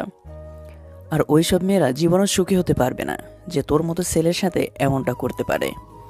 সত্যি তোর মতো বন্ধু হয় না রে, বলে জড়িয়ে ধরে কেঁদে দিলাম। যতদিন তোর এই বন্ধু আছে ততদিন তোর কিছুই হবে না, দরকার হলে আমি বিয়ে করে বৌদ্ধকে দিমু। হা হা হা। যাক, অবশেষে তোর মুখে হাসি দেখতে পেলাম। সত্যি রে, তোর তুলনা হয় না। তুই সুস্থ হলে নতুন টিউশনে খুঁজবো, ওকে? সত্যি? ওকে। এখন ঘুমা, আর হ্যাঁ, রাতে একদম কাঁদবি না, ওকে? ওকে। সকালে। ওঠ, এই নীরব, ভার্সিটিতে যাবি না? না রে। চুপ শালা, ওঠ তাড়াতাড়ি। নীলাকে দেখলে ভালো লাগবে না রে। তাহলে কি অন্য ভার্সিটিতে ভর্তি হবি নাকি? আগে আর একটা টিউশনি পাই, তারপর। ওকে, খাওয়া দাওয়া করে চল দুজনে মিলে খোঁজ করি। ওকে। তারপর দুজন মিলে খুঁজতে লাগলাম। অবশেষে একটা পেলাম, ছেলে, ক্লাস 8-এ পড়ে, তারাও অনেক বড় লোক। তো আমি আবার আগের মতো করে পড়াতে লাগলাম। অনিকার সাথে যা হয়েছে সব এখন ভুলে গেছি, কিন্তু নীলাকে ভুলতে পারছি না। খুব যে ভালোবাসি ওকে। ভালোই চলতেছিল আমার সময়। আমি আর ওই ভার্সিটিতে যাই না, আবার অন্য ভার্সিটিতেও ভর্তি হয়নি, তবে হব আর কিছুদিন পর, 9 দিন পর। সকালে দাঁত ব্রাশ করতে করতে রাস্তায় আসলাম। এসে তো আমি অবাক, কারণ নীলা গাড়ি নিয়ে দাঁড়ায় আছে। আহা, কতদিন পর প্রিয় মুখটা দেখলাম। কেমনে শুকিয়ে গেছে মুখটা। নীলা আমাকে দেখেই দৌড়ে এসে জড়িয়ে ধরল। আমাকে মাফ করে দে, আমি যে আর থাকতে পারছি না তোকে ছাড়া। খুব যে ভালোবেসে ফেলেছি তোকে। বলার আগেই মারুপ এসে আমাকে টান মেরে ছাড়ালো। চল, ভিতরে ওরা শুধু অভিনয় করতে জানে, কাউকে ভালোবাসতে পারে না। এরা মানুষকে করুণা করে। প্লিজ ভাইয়া, এমন করে বলবেন না। আমি আমার ভুল বুঝতে পেরেছি। আসলে এই কয়েকদিনে আমিও নীরবকে ভালোবেসে ফেলছি। আপনার ডায়লগ বন্ধ করুন। ছেলেটা এতিম বলে সবাই এভাবে কাঁদাবে, সেটা আমি মারুপ বেঁচে থাকতে আর হতে পারে না। প্লিজ নীরব, আমাকে মাফ করে দাও প্লিজ। আমিও যে ওকে খুব ভালোবাসি। ওকে যা। খুব ভালোবাসি তোমাকে, খুব, জড়িয়ে ধরে। আমি আবার ভার্সিটিতে যেতে লাগলাম। নীলা আমাকে প্রতিদিন গাড়ি করে নিয়ে যায়। দুজনে ভালোবাসার কোনো কমতি ছিল না। নীলা এখনও জানে না অনিকার ব্যাপারে। নীলা আমাকে মানা করছে আর টিউশনি না করাতে। ওই নাকি আমার হাত খরচের টাকা দিবে, কিন্তু আমি ওর কথা শুনি নাই। নীলা আমাকে আগের থেকে আরও বেশি কেয়ার করে। সবসময় ফোন দিয়ে বলবে আমি খাইছি কি না, কী করি সব। তো একদিন নীলাকে দেখি একা একা ভার্সিটিতে আসতেছি। এমন সময় দেখি সেই দারোয়ান যে আমাকে মারতে মারতে আনিকাদের বাড়ি থেকে বের করে দিয়েছিল। স্যার প্লিজ আমার সাথে চলুন। কোথায়? ম্যামদের বাসায়। কেন? তা জানি না, তবে ম্যাম কেঁদে বলল যে আমি নাকি আপনাকে বাড়িতে নিয়ে আসি। না জানি কি হয়েছে। সরি, পারবো না, আমার ক্লাস আছে। যে কিনা আমাকে জারজ বলতে পারে, তার সাথে কেন দেখা করব? Please sir. আরে ভাই, কি করছেন? প্লিজ চলুন। ওকে ওকে, চলুন। তারপর আমি আনিকাদের বাসায় আসলাম। আল্লাহ জানে কেন রেখেছেন। হয়তো আনিকা ওর ভুল বুঝতে পারছে, তার জন্য ক্ষমা চাইবে। এই তো গিয়ে দেখি আন্টি মাথায় হাত দিয়ে বসে আছে আমাকে দেখেই। প্লিজ বাবা, আমাকে মাফ করে দাও। আন্টি কি করছেন? আন্টিকে উপরে উঠাইয়ে। অনিকা তোমার সাথে খুব খারাপই করেছে। আপনারা যে বুঝতে পারছেন যে আমি কেমন ছেলে, এতে অনেক কিছু। আমি এখন আসি, আমার ক্লাস আছে। একটু অনিকাকে দেখে যাও না। কেন, ওর আবার কি হয়েছে? আসো আমার সাথে। এ কি অবস্থা ওর? খাওয়া দাওয়া করে না নাকি? তোমাকে যখন আমরা ওইভাবে বের করে দিলাম, তখন অনিকার রুমের ভেতর ঢুকে দরজা লাগায় আর খোলেনি। অনেক চেষ্টা করায় আমরা ভেতরে ঢুকতে পারি। তারপর আমরা ওকে ফ্লোরে পড়ে থাকতে দেখি। হাত কেটে ফেলেছিল, অনেক রক্ত পড়েছিল। তারপর তাড়াতাড়ি করে হসপিটালে নিয়ে যাই। তারপর থেকে এই অবস্থা। মুখ থেকে কথা বের হচ্ছে না, চোখ দিয়ে পানি পড়তে লাগলো। মেয়েটা একদম শুকিয়ে গেছে, হাতে ব্যান্ডেজ করা। কিন্তু আমি কি করব? আমি যে নীলাকে ভালোবাসি। প্লিজ তুমি আমার মেয়েটাকে বাঁচাও প্লিজ। আমি আপনার কথা ঠিক বুঝতে পারলাম না। ও নাকি তোমাকে ছাড়া আত্মহত্যা করবে। কি? তখনই অনেকার ঘুম ভেঙে গেল। আম্মু, নীরব স্যার কই? আসেনি? এই যে দেখো নীরব। কই? আমি আর যেতে দিব না। আমার কাছে রেখে দেব। উঠে এসে জড়িয়ে ধরল। ওর এরকম পাগলামি দেখে আমার খুব কষ্ট হচ্ছে, খুব। মুখ দিয়ে কথা বের হচ্ছে না। আনিকা আমাকে জড়িয়ে ধরে আছে, থাকুক না, আমিও কিছু বলছি না। তোমার সাথে অমনটা করেছিলাম যেন আম্মু আমার সাথে তোমার বিয়ে দেয়, সেজন্য। ভালো, এখন ছাড়ো, ভার্সিটিতে যেতে হবে। না। আরে তখনই নীলার ফোন। কি ব্যাপার, এখনো তুমি আসোনি কেন? আর কই তুমি? আসলে কি বলবো ভেবে পাচ্ছি না। কথা বলো না কেন? আমি আসছি 5 মিনিট। ওকে, তাড়াতাড়ি। কথা বলা শেষে আনিকা বলল, কে ফোন করেছিল? নীলা। ওই কমিশনারের মেয়ে? ও তোমার কি হয়? ও আমার জান। না, এ হতে পারে না। বলে আবার রুমের দরজা লাগিয়ে দিল। আর আমরা বাইরে থেকে ডাকছি, কিন্তু খুলছে না। আন্টি তো কেঁদেই যাচ্ছে, তার একমাত্র মেয়ে বলে কথা। আমিও পড়ে গেলাম মহা বিপদে। আল্লাহ, এ তুমি কেমন সুখ দিচ্ছ আমায়। আমরা সবাই ডাকাডাকি করছি, কিন্তু কিছুতেই আনিকা দরজা খুলছে না। ওইদিকে আন্টি কেঁদেই চলেছে। আমি আর দারোয়ান মিলে দরজা জোরে ধাক্কা দিলাম, আর সাথে সাথে খুলে গেল। আমরা ভেতরে গিয়ে তো অবাক, কারণ আনিকা ফ্যানের সাথে ওড়না পেঁচে কিছু একটা করতে চাইছিল, কিন্তু তা আর পারল না। আমরা ঢুকে গেলাম। এ কেমন পাগলামি? হ্যাঁ, বিশ্বাস করুন, খুব ভালোবাসি, খুব। আমি তো নীলাকে ভালোবাসি খুব। তাহলে কেন এসেছিস আমাকে বাঁচাতে? বের হ। প্লিজ অনিকা, শান্ত হও। এই আনিকা আজ পর্যন্ত যা চেয়েছে তাই পেয়েছে, আর আমি যদি আপনাকে না পাই তাহলে আমি মরে যাব। চুপ করো প্লিজ, বোঝার চেষ্টা করো। আমি নীলাকে খুব ভালোবাসি। তাহলে বের হ আমার রুম থেকে। আগে বলো, আমি চলে গেলে তুমি কিচ্ছু করবে না? না, যা এখান থেকে। বলে খাটের উপর বসে পড়ল। সত্যি বলছো?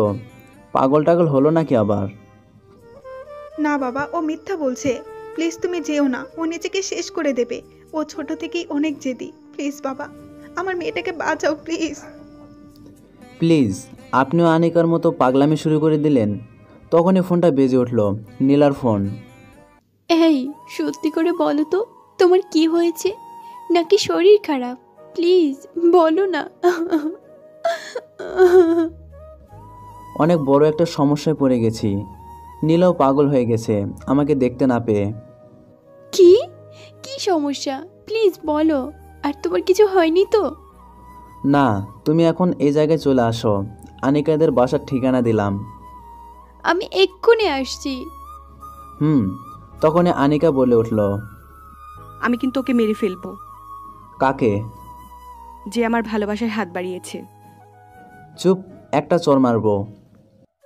মারো, যত খুশি মারো।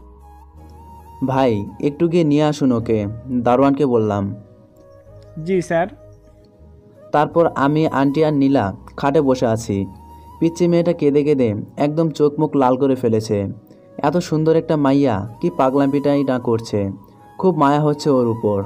আমি আস্তে করে আনিকার কাছে গিয়ে বসলাম আর বললাম, দেখো আনিকা, আমি নীলাকে ভালোবাসি, নীলাও আমাকে ভালোবাসে। এখন তুমি বলো, আমি তোমাকে কিভাবে ভালোবাসবো? ভালো। তাহলে কেন বের হচ্ছেন না আমার রুম থেকে? আমি গেলে তুমি কিছু একটা করবে। না, কিছু করব না। সত্যি?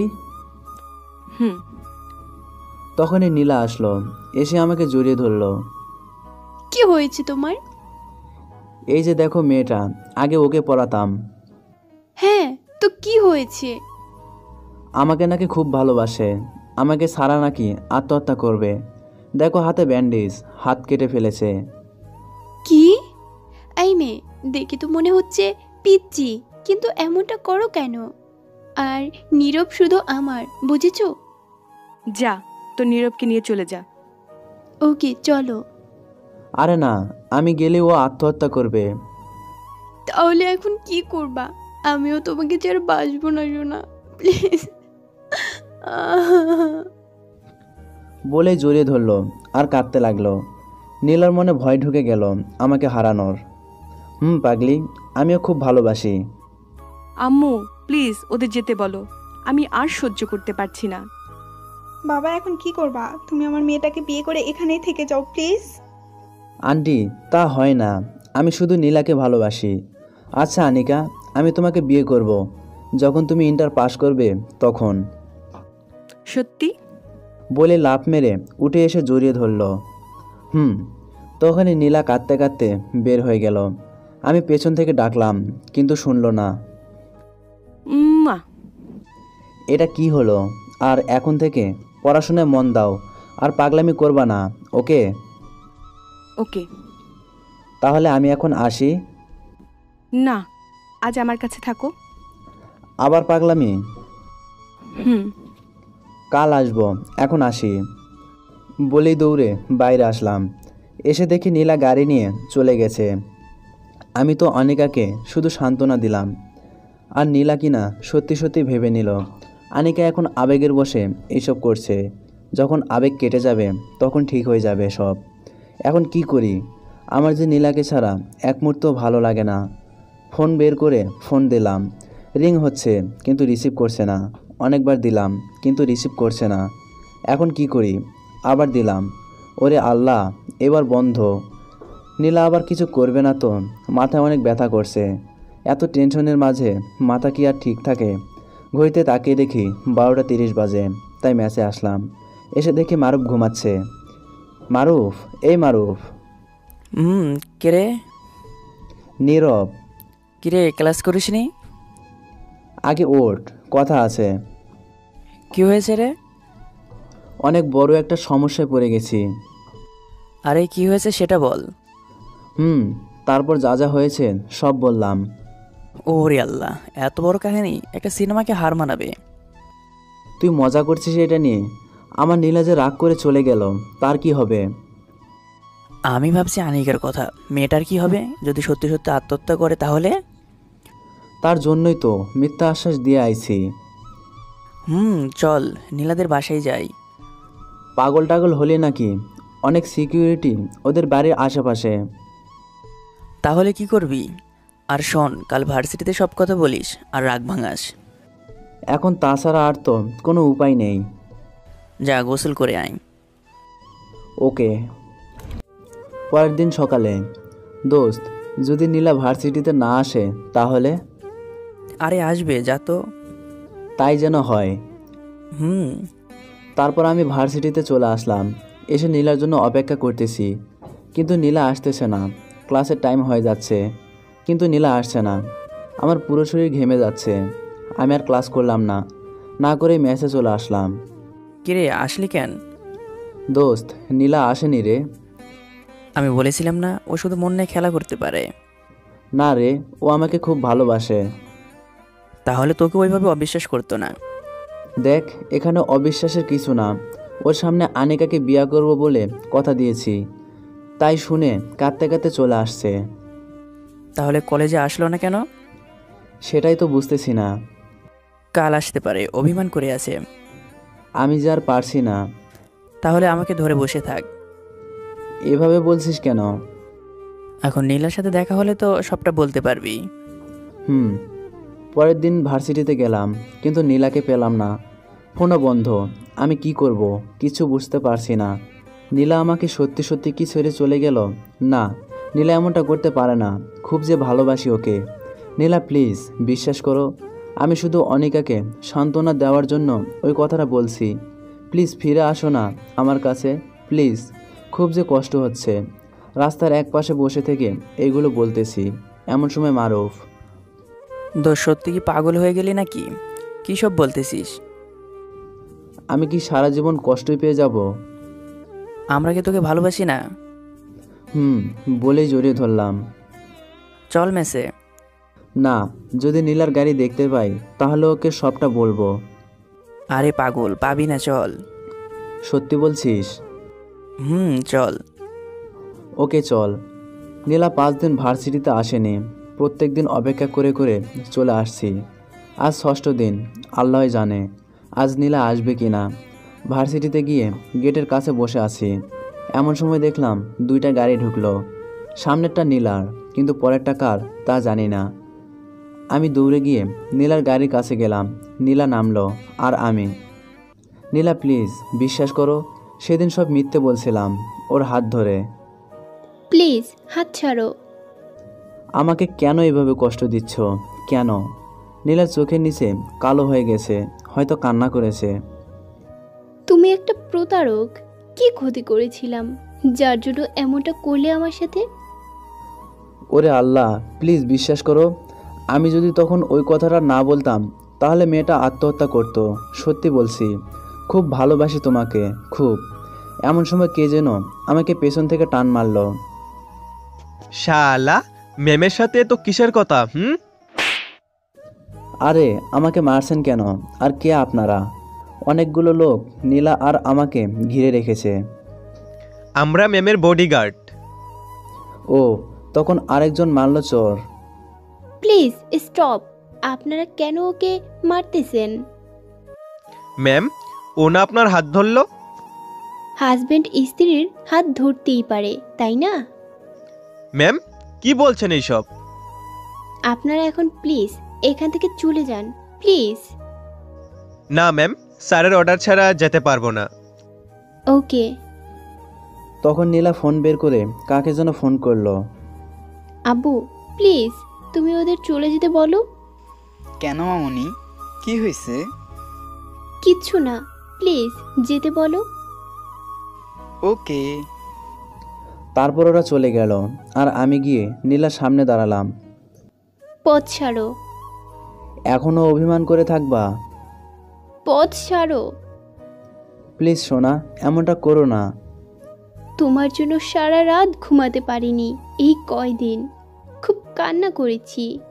চোখ বুঝলেই তোমার ওই কথাটা আমার কানে লাগতো। তুমি কেন বুঝতেছো না যে ওই কথাটা না বললে মেয়েটা নিজেকে শেষ করে দিত? হয়েছে, এইবার একটু জড়িয়ে ধরো। বলেই জড়িয়ে ধরলাম আর নীলা কেঁদে দিল। খুব ভালোবাসি আমার জান পাখিকে, খুব। জানো, এই কয়েকদিন আমি পাগলের মতো হয়ে গেছিলাম। এখন ছাড়ো, সবাই দেখছে। না, ছাড়বো না। তুমি তো বললা যে তুমি আমার স্ত্রী। তো জড়িয়ে ধরে থাকবো। আরে পাগল, সময় তো আরো আছে নাকি? এখন ক্লাসে চলো। ম্যাম, চলো। ছেড়ে দিয়ে তারপর দুজনে মিলে ক্লাস করলাম। ক্লাস শেষে চলো না, আজ একটু ঘুরি, কতদিন হলো ঘুরি না। ওকে, চলো। তারপর দুজন মিলে ঘুরতে বের হলাম। অনেকক্ষণ ঘোরাঘুরি করলাম। সন্ধ্যা 6টার সময় নীলা আমাকে মেসে নামিয়ে দিল আর একটা কাগজ আমার পকেটে ঢুকিয়ে দিল। আমি ঠিক বুঝতে পারলাম না কি দিল, তবে পকেটটা অনেক ফুলে গেল। যাই হোক, নীলা চলে গেল আর আমি মেসে ঢুকলাম। আজ অনেক খুশি খুশি লাগতেছে, খুব ভালো লাগতেছে। কি রে, আজ এত খুশি খুশি লাগতেছে কেন? কাহিনী কি? দোস্ত, নীলা আসছিল, তারপর সব বলে আবার দুজন এক হয়ে গেছি। গুড। তা এত লেট কেন? আর বলিস না, নীলা বলল ঘোরাঘুরি করবে, তাই দুজন মিলে ঘুরলাম। ভালো, খুব ভালো। আর নীলা কি যেন পকেটে দিল, দাঁড়া দেখতেছি বলে পকেট থেকে বের করলাম। আর তা দেখে তো আমি অবাক। হাই হাই, এতগুলো টাকা! এত টাকা? দোস্ত, বলেছিলাম না মেয়েটা আমাকে পাগলের মতো ভালোবাসে। তাই তো দেখছি। এমন সময় নীলার ফোন। হ্যাঁ জানো, বলো। তুমি আর মারুফ ভাইয়া দুজন মিলে শপিং করবা, কেমন? ওকে। কি করো? মাত্র আসলাম, ফ্রেশ হব এখন। ওকে, তাহলে পরের কথা বলবো নি। ওকে। কি বললো? দোস্ত, এই টাকা আমাকে আর তোকে শপিং করতে বলেছে। তাই নাকি? কালই যাব, কেমন? আচ্ছা দোস্ত, তোর ভাগ্য অনেক ভালো রে যে নীলার মতো একটা গার্লফ্রেন্ড পাইছিস। আজ ভার্সিটি যাওয়া হলো না। হা, চল দুজন মিলে ক্যারাম বোর্ড খেলি, অনেক দিন হলো খেলি না। ওকে, চল। তারপর দুজন মিলে খেলতেছি, অনেক মজা হচ্ছে। আজ অনেক আনন্দ লাগছে। হঠাৎ মামা মামির কথা মনে পড়ে গেল। তারা তো আমাকে ছোট থেকে বড় করেছে, তাদের কি আমার কথা মনে পড়ে না? তারা কি আমার জন্য একটুও কাঁদে না? আমার যে খুব দেখতে ইচ্ছে করছে মামাকে। তখনই মারুফ বলল, কিরে, কি ভাবছিস? না, কিছু না। তোর মামার কথা মনে পড়েছে, তাই তো? রে, এরাই হয়তো বন্ধু যে মনের কথা তাদের সামনে। ও। তখনই নীলার ফোন। তুমি কই এখন? কেন, ম্যাচে। অনেক বড় একটা সর্বনাশ হয়ে গেছে। আরে কাঁদছো কেন? কি হয়েছে সেটা বলো। আজ ভার্সিটিতে যারা আমার সাথে আসছিল তারা সব আব্বুকে বলে দিছে। আর আর কি? প্লিজ বলো না। আমাকে আর গার্ড ছাড়া ভার্সিটিতে আসতে দিবে না। ও, এতে কান্না করার কি আছে? আমি আর তোমার সাথে কথা বলতে পারবো না, ঘুরতে পারবো না। প্লিজ নীলা, কান্না থামাও। তুমি আমাকে নিয়ে যাও তোমার কাছে, আমরা দুজন ছোট্ট সুখের ঘর বাঁধবো। সেটা হয় না। আর তোমার বাবা, আমরা যেখানে থাকি না কেন ঠিক খুঁজে বের করবে। মরতে হলে দুজন একসাথে মরবো। আমার আব্বু তোমার সাথে আমাকে কখনো মেনে নিবে না। প্লিজ তুমি শান্ত হও। আর হ্যাঁ, আমি দেখছি কি করা যায় বলে ফোন কেটে দিলাম। আর মারুফ, কিরে কি হয়েছে? নীলাকে আমার কাছে আনতে হবে সারা জীবনের জন্য। হ্যাঁ, সেটা তো খুশির খবর। মানে পালাবি দুজনেই, তাই তো? কিরে নাসোস কেন? হ্যাঁ, ওর বাবা পুলিশ কমিশনার। বালের কমিশনার, মেরেজে থাকলে কমিশনার কেন? কমিশনার বাপ আইলেও কাম হইব না। তুই সত্যি বলছিস? আরে বেটা হ্যাঁ বল, কবে পালাবি? আমরা সবাই আসি তো তোর সাথে। কিন্তু একটা জিনিস খুব খারাপ লাগলো। কি? আনিকা বেটা, আনিকার কি হবে? দূর, বাদ দে আনিকা। মেয়েটা পিচ্ছে, একসময় দেখবি সব ঠিক হয়ে গেছে। এটা নিয়ে তোমাকে ভাবতে হবে না। তাহলে কে ভাববে? তোমার আব্বু? প্লিজ নীরব, সবসময় ফাজলামি করবা না। আমি সিরিয়াসলি বলতেছি। তোমাকে নিয়ে কোথায় যাব আমি? জানি না, তবে অনেক দূর, যেখানে কেউ আমাদের চিনবে না। কিন্তু আমার খুব ভয় করছে। এই, তুমি পুরুষ নাকি অন্য কিছু? কেন, সন্দেহ হচ্ছে? ওকে, তাহলে কালই আমরা পালাবো। আর বিয়ে করার পর দেখাই বনি যে আমি পুরুষ কিনা। যা ফাজিল কোথাকার। এখন একটু হাসো জান পাখি। হয়েছে। আমি তাহলে সব রেডি করে রাখবো নি। ওকে মহারানী। Good night. Bad night. কি বললা? না কিছু না, ঘুমাও। নীলাকে তো বললামই কাল পালাবো। আল্লাহ জানে আমার কপালে কি আছে। কমিশনারের মেয়েকে নিয়ে পালাবো, কত বড় সাহস আমার, ভাবা যায়? যদি ধরা পড়ি তাহলে কি হবে? ওরা আমাকে কি মেরে ফেলবে নাকি নীলার সাথে বিয়ে দিয়ে দেবে? আর যা হবে হবে, আমি নীলাকে হারাতে চাই না। আর ভাবিস না দোষ। কাল কখন পালাবো? আর তুইও আমার সাথে যাবি? হালা পাগল হলি নাকি? আর হ্যাঁ, আমি একটা নতুন সিম দিবনি তোকে কাল। সবাই তো জানে যে তুই আমার বন্ধু আর এই ম্যাচেই থাকিস। যদি কেউ খোঁজ করতে আসে এবং তোর নাম্বার চাই, তাহলে এখন যেটা আছে ওইটা দিব। আর তুই তোর সিম বন্ধ করে রাখবি আর আমার নতুন সিমটা ভরবি, ওকে? ওকে। আর টাকা পাবো কই? আরে নীলা যে টাকাগুলো দিল ওইগুলাই তো আছে। কিন্তু এই টাকা দিয়ে তো শপিং করতে বলেছে। আরে কিসের শপিং? খুব মিস করবো রে তোকে, জড়িয়ে ধরলাম। আমিও। আর হ্যাঁ, আমার নাম্বার তো তোর জানা আছে। নতুন সিম ভরে আমাকে ফোন করবি, কেমন? আগে তো যাই। মনে জোর রাখ, ইনশাল্লাহ যাব। ওকে, ঘুমা। ওকে। ঘুম আসছে না রে? তাহলে আমার পা টিপে দে। আর তোর সাথে মজা করতে পারবো না রে। তাতে কি হয়েছে, নীলার সাথে করবি। তা তো করবই। কোথায় যাবি আমাকে কি বলা যাবে? তুই বল কোথায় যাব। কক্সবাজার যাবি আর ওখানে একটা হোটেলে উঠবি। ওকে, তাই হবে। আর হ্যাঁ, নীলা যেন সবসময় বোরকা পরে থাকে আর মুখ যেন না দেখায়। কেন? আরে বোকা, যখন একটা কমিশনের মেয়ে হারিয়ে যায় তখন কত টিভি চ্যানেল, খবরের কাগজ আর কত জায়গায় নীলার ছবি সহ বিজ্ঞাপন বের হবে। ও তাই তো। এখন ঘুমা, অনেক রাত হয়েছে। ওকে। পরদিন সকালে শুয়ে আছি, তখনই নীলার ফোন। হ্যাঁ বলো। জানো আমি কিন্তু রেডি। ওরে আল্লাহ, এত সকালে? তুমি কি সত্যি পাগল হয়ে গেছো? আরে বোকা, এত সকালে কেউ ঘুম থেকে ওঠেনি, তাই আমাদের যেতে সুবিধা হবে, কেউ দেখবে না। ও আর হ্যাঁ, তুমি কিন্তু পর্দা করে আসবা, সব কিছু ঢাকা থাকবে, ওকে? ওমা, কেন? যা বললাম তাই কইরো। ওকে। তারপর আমি উঠে ব্যাগ গোছাচ্ছি। তারপর ফ্রেশ হয়ে এসে মারুফকে ডাক দিলাম, দোস্ত ওঠ, আমি এখন যাব। আরে যাবি যা, তাতে আমাকে ডাকছিস কেন? ও আচ্ছা, ভালো থাকিস, গেলাম। আরে আরে কই যাস? নীলাকে নিয়ে এখন যাব। এখনই ভালো হবে, রাস্তা ফাঁকা। চল। দে ব্যাগটা আমার কাছে দে। চল।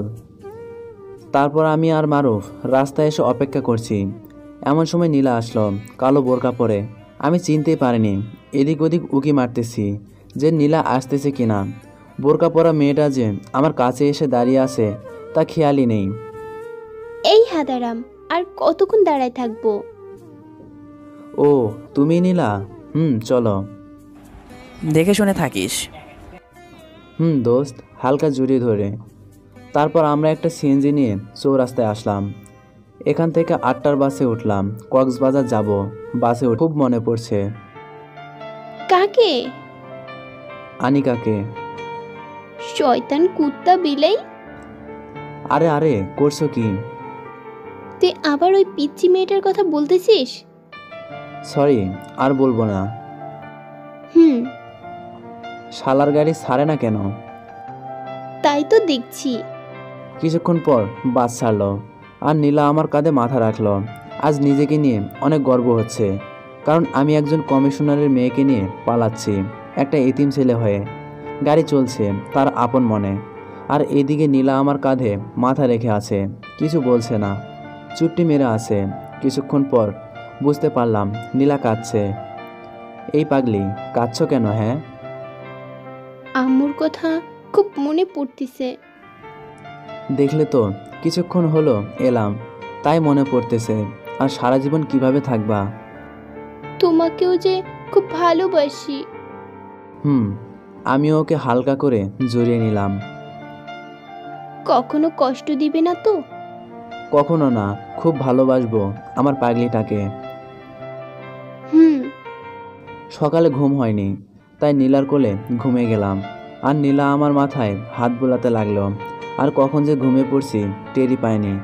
নীলার ডাকে ঘুম ভাঙলো। এই ওঠো। কি?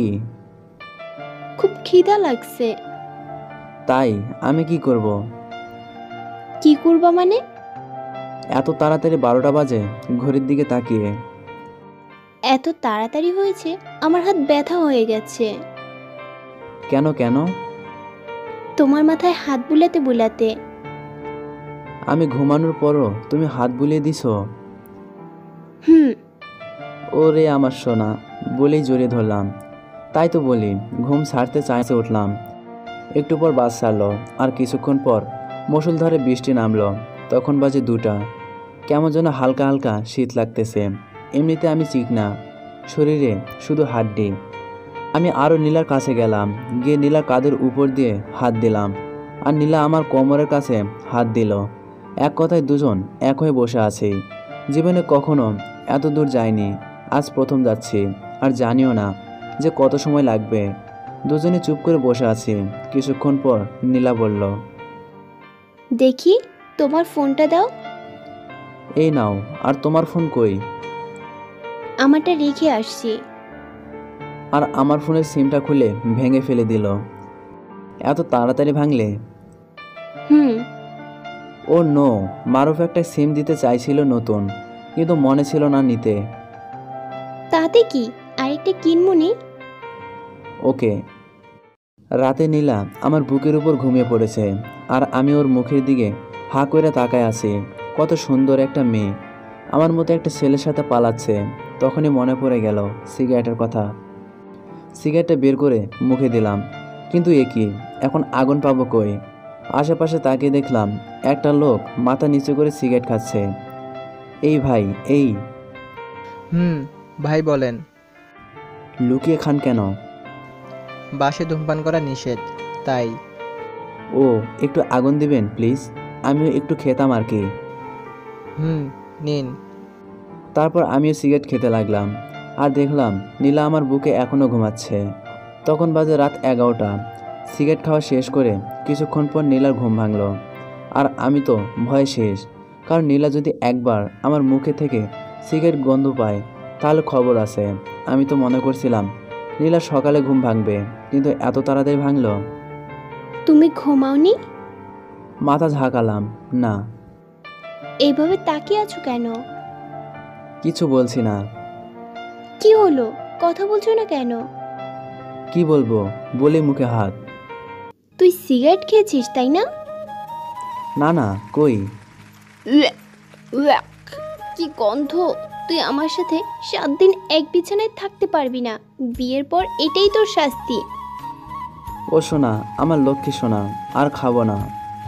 চুপ থাক বলেই অন্যদিকে তাকালো। সোনা, এই যে দেখো, কান ধরছি, আর কখনো খাবো না। প্লিজ তুই একটু চুপ থাক। অনেক রেগে। আসলে নীলা সিগারেট একদমই পছন্দ করে না। প্লিজ এমন করো না, একটু আমার দিকে তাকাও। কি হয়েছে? ও মা, এভাবে তাকাও কেন? ভয় পাবো তো। কেন সিগারেট খেলে? আর খাবো না। মনে থাকে যেন। ওকে, তাহলে আমার শাস্তি মাফ নাকি? না, কখনো না। তুমি তো আমাকে মাফ করে দিলা। এখন করলাম, কিন্তু ওইটা না। আমরা কক্সবাজার পৌঁছে গেছি। গাড়ির ভেতরে বসে থাকতে থাকতে কমল লেগে গেছে। আমি আর নীলা নামলাম। সবে অচেনা, কিচ্ছু চিনি না। এখন কোথায় যাব? তখনই নীলা বলল, ওই যে ওই উঁচু বিল্ডিংটা কি? চলো তো, মনে হয় হোটেল হবে। চলো। তারপর আমরা গিয়ে দেখি একটা হোটেল। তারপর আমরা ম্যানেজারের কাছে গেলাম। একটা রুম হবে? অবশ্যই, একটা কেন, অনেকগুলো হবে। না, আমাদের একটা লাগবে।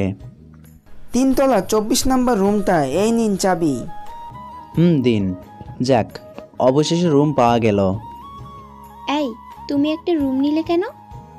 ওমা, তাহলে কয়টা নিমু? 2টা।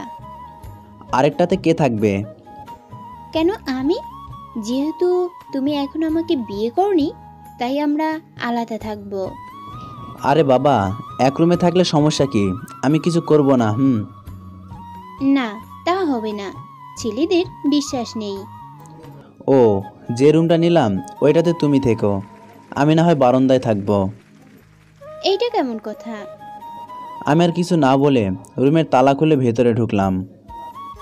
তুমি কি রাগ করেছো? কিছু না বলে রুমটা দেখতে লাগলাম। খুব সুন্দর একটা বেড, 2টা বালিশ, সব কিছু ঘুরে ঘুরে দেখতেছি। আর নীলা পিছে পিছে বকবক করতেছে। প্লিজ রাগ করো না, আমি আর তুমি এই রুমেই থাকবো। রুমটা পছন্দ হয়েছে? আগে বলো, তুমি রাগ করোনি? এখানে রাগ করার কি আছে? ওই যে বললাম, ছেলেদের বিশ্বাস নেই। না, রুমটা কেমন? খুব ভালো। উমা, আবার টিভিও আছে। সবাই আছে দেখছি। যাও, গিয়ে ফ্রেশ হয়ে নাও। ওকে। তারপর নীলা ওয়াশরুমে ঢুকে গেল আর আমি টিভিটা অন করলাম। অন করেই তো আমি অবাক, কারণ মারুফের কথা ঠিক। সব জায়গায় নীলা ছবি দিয়ে বিজ্ঞাপন। হেডলাইনে লেখা আছে, গাজীপুরের পুলিশ কমিশনারের একমাত্র মেয়ে নীলা ভোর 6টা থেকে নিখোঁজ। যদি কোনো ব্যক্তি তার খোঁজ দিতে পারেন তাহলে সে যা চাইবে তাকে তাই দেওয়া হবে। প্রত্যেক চ্যানেলে হেডলাইনে বড় বড় করে লেখা। আমি এগুলি দেখতেছি আর ভাবতেছি, যদি একবার ধরা পড়ি তাহলে আমার জীবন আর থাকবে না। এমন সময় নীলা আসলো আর বলল, কি ভাবতেছো? টিভির দিকে তাকাও। ওরে আল্লাহ, এখন কি হবে? তুমি কখনো পর্দা ছাড়া বের হবে না। যাও, গিয়ে ফ্রেশ হও। তারপর আমি ফ্রেশ হয়ে এসে দেখি নীলা জানালা দিয়ে বাইরের দিকে তাকিয়ে আছে। ভেজা চুল ছেড়ে দেওয়া, অসম্ভব সুন্দর লাগছে আমার পাগলিটাকে। ওকে এইভাবে দেখে আমি সোজা গিয়ে ওকে পেছন থেকে জড়িয়ে ধরলাম। এই, কি করছো এইসব? কই কি করতেছি? আমি আমার পাগলিকে জড়িয়ে ধরেছি। ও হয়েছে, এখন ছাড়ো। না, একটু আদর করি। কি? আমাদের তো এখনো বিয়ে হয়নি। ও, আমরা এখনো বিয়ে করিনি? পাগল একটা না। কালই করব। আমার আর কি? না কিছু না, তুমি থাকো, আমি খাবার নিয়ে আসি। ওকে। আর হ্যাঁ, এখানে কিন্তু মেয়ের অভাব নাই। তো কি হয়েছে? মাথা নিচু করে হাঁটবা। তোমাকে দেখে আবার যে কোনো মেয়ে প্রেমে পড়ে যেতে পারে তোমার ওই মায়াবী মুখটা দেখে। পাগলি একটা, বলেই কপালে একটা চুমু এঁকে দিলাম। যাও। ওকে। তারপর আমি নিচে এসে 2 প্যাকেট বিরিয়ানি নিয়ে আসলাম। এসে দুজনে খেলাম। অনেকটা পথ জার্নি করছি তো, তাই শরীরটা টায়ার্ড লাগছে।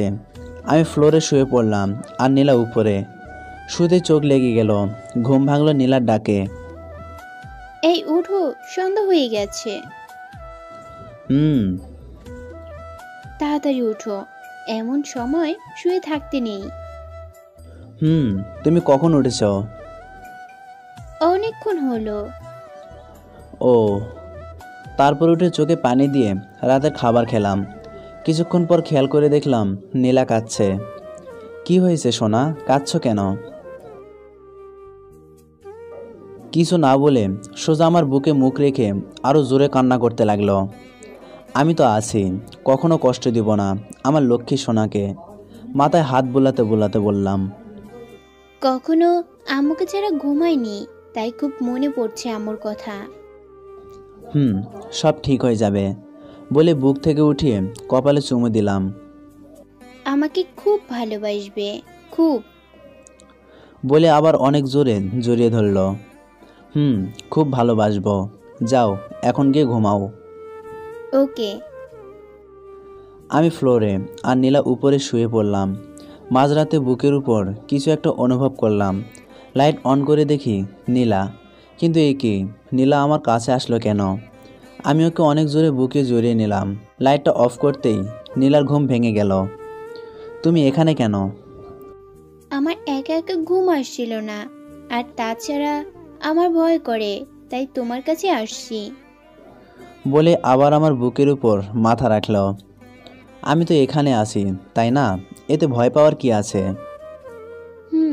আমি তোমাকে ছাড়া আর ঘুমাবো না, আর সকাল হলেই আমরা বিয়ে করব। ওকে সোনা, এখন ঘুমাও। তারপর আমি নীলাকে জড়িয়ে ধরে ঘুমিয়ে পড়লাম। সকালে পানি ছিটাই ঘুম ভাঙল। তাকিয়ে দেখি আমার পাগলিটা ভেজা চুলে পানি ছিটাচ্ছে। আহা, কতই যে সুন্দর লাগছে ওকে। এক পলকে চেয়ে রইলাম ওর দিকে। আমি খুব লাকি যে ওর মতো একটা গার্লফ্রেন্ড পাবো। আমার তাকানো দেখে নীলা বলে উঠল, কি দেখো এমন করে? দেখি এই রুমে কোথায় থেকে ময়দা পরে আসলো, তাও আবার দিনের বেলায়। একটু রাগাই। কি? আমি ময়দা পরি? আমি মোটেও ময়দা পরি না, ওইগুলা মাখি না। তাহলে এত সুন্দর কেন? আসলে আমার পাগলিটা ওইগুলো মাখে না। সেটা কি আমি জানি নাকি? আমি শিওর তুমি ময়দা মাখো। মাখি। তুই যদি এই ময়দা মাখার কাছে আসোস তাহলে তোর ঠ্যাং ভেঙে দেব। বলে জানালার গ্রিল ধরে দাঁড়ালো আর আমি উঠে পেছন থেকে জড়িয়ে ধরলাম। পাগলি একটা, এমনি বলছি তোমাকে রাগানোর জন্য। ওর কাঁধে থুতনি রেখে। যাও গিয়ে ফ্রেশ হয়ে নাও। ওকে। তারপর ফ্রেশ হয়ে নিচে আসলাম খাবার নিতে। খাবার নিয়ে দুজনে খেলাম। খাওয়ার পর নীলা বলতেছে, চলো আমরা বিয়ে করব। আরে বোকা, এত সকালে কাজী অফিস খোলা নেই। ও বুঝেছি, আমাকে বিয়ে না করার প্ল্যান না? আরে এমন করে বলো কেন, একটু পরে যাব। আসলে মেয়েরা এক লাইন বেশি বোঝে। এইগুলো রাখো। না না, তোমার কাছেই থাক। কেন? এমনি, তুমি রাখো।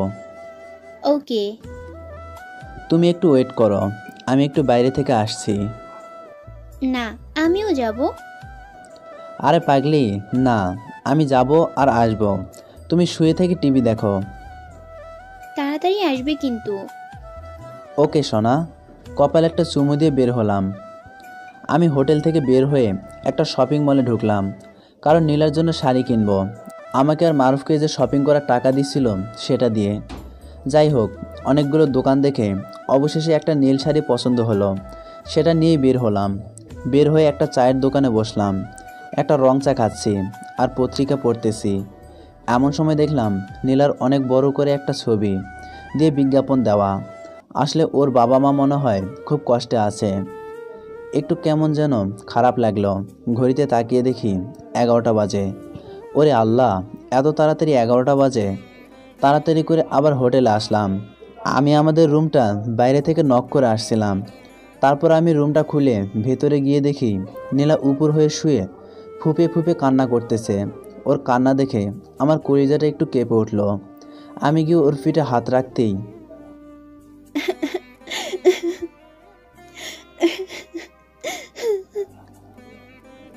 উঠে জড়িয়ে ধরল। এখনো কান্না করতেছেই। আরে পাগলি, কান্না করো কেন? কিছু বলছে না, শুধু কান্না করেই যাচ্ছে। প্লিজ সোনা, কান্না থামাও। কই গেছিলা? এটা কিনতে।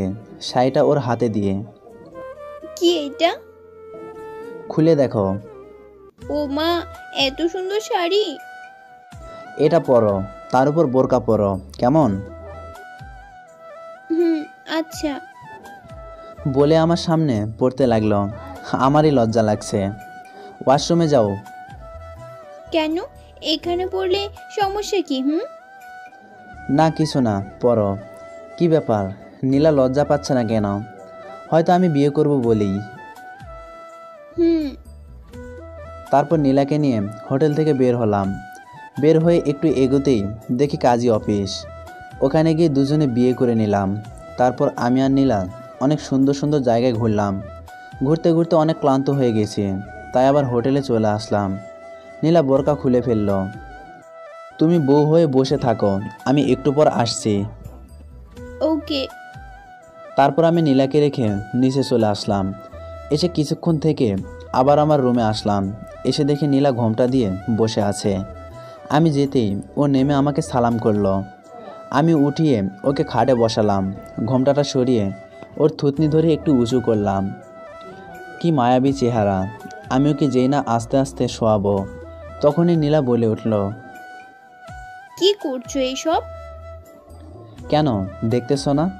এখন তো বিয়ে করছি, সব করতে পারি। বলে আমার ঠোঁট ওর ঠোঁটের সাথে মিলিয়ে নিলাম। কিছুক্ষণ পর ছাড়তেই, তোমাকে না আমি বলছি বিয়ের 7 দিন পর আমার কাছে আসবা, তার আগে না। সো নিচে গিয়ে ঘুমাও। প্লিজ সোনা, এমনটা কইরো না। দেখো, নীলা যা বলে তাই করে। 7 দিন পর কাছে আসবা, তার আগে না।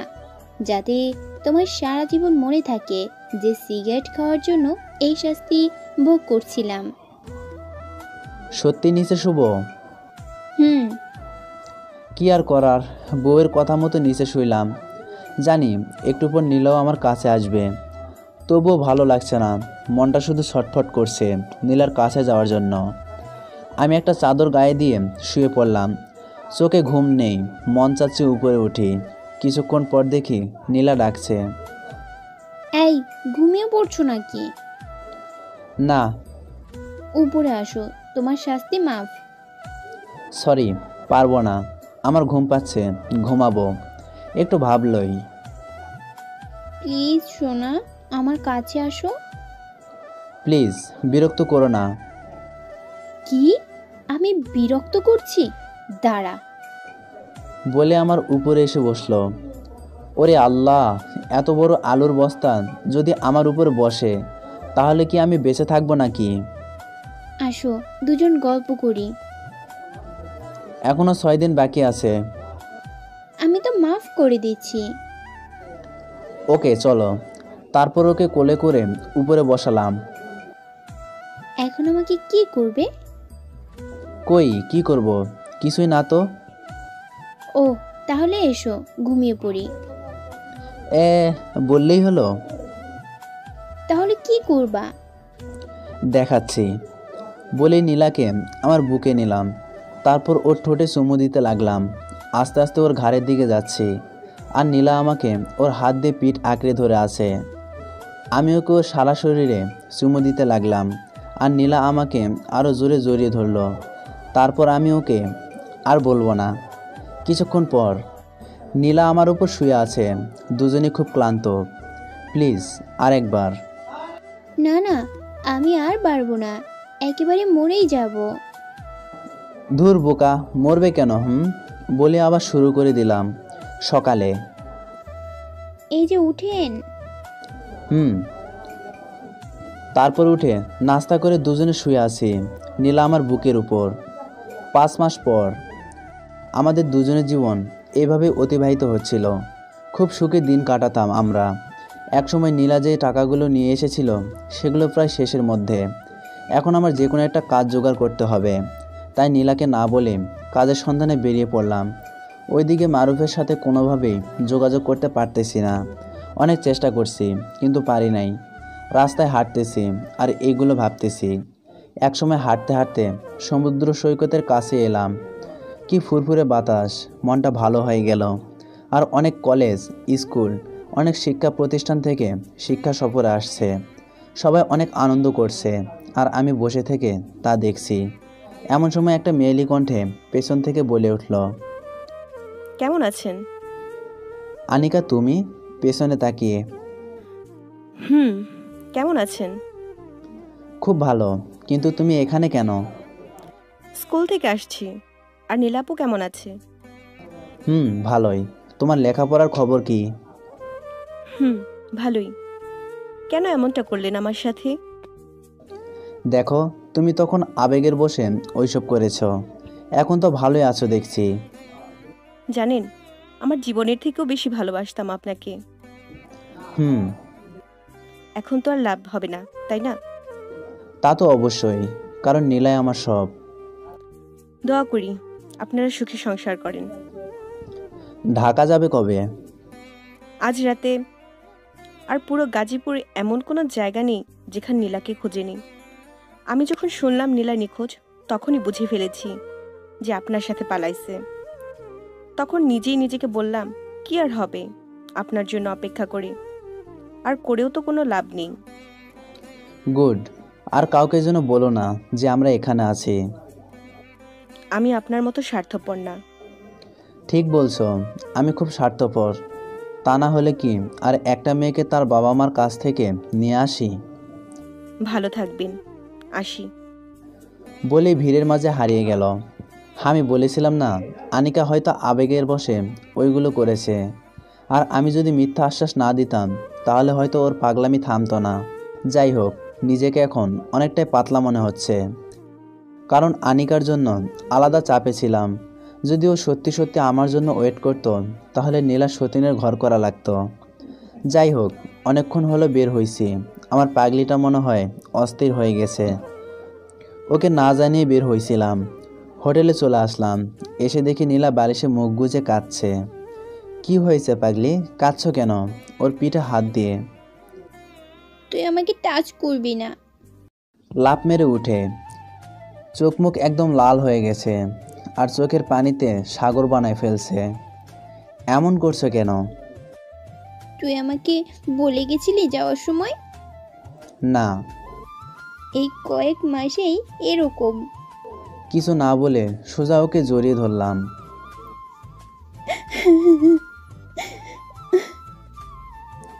কিছু না বলে ফুফিয়ে কান্না করতে লাগলো বাচ্চাদের মতো। সরি পাগলি, আমি একটা কাজের সন্ধানে বের হয়েছিলাম। তোমার কাজ করতে হবে না, তুমি সবসময় আমার কাছে থাকবা। টাকা তো শেষ হওয়ার মাঝে। শেষ হওয়ার পর কি খাবা? কিছু খাবো না। পাগলি একটা। আর আনিকা? কি আনিকা? ওরা শিক্ষা সফরে আসছে সমুদ্রে। তোমার সাথে দেখা হয়েছিল? হুম। ও নিশ্চয়ই তোমাকে জড়িয়ে ধরেছে। আরে পাগলি, আগের আনিকা আর নেই, এখন পুরো তার বিপরীত। সত্যি?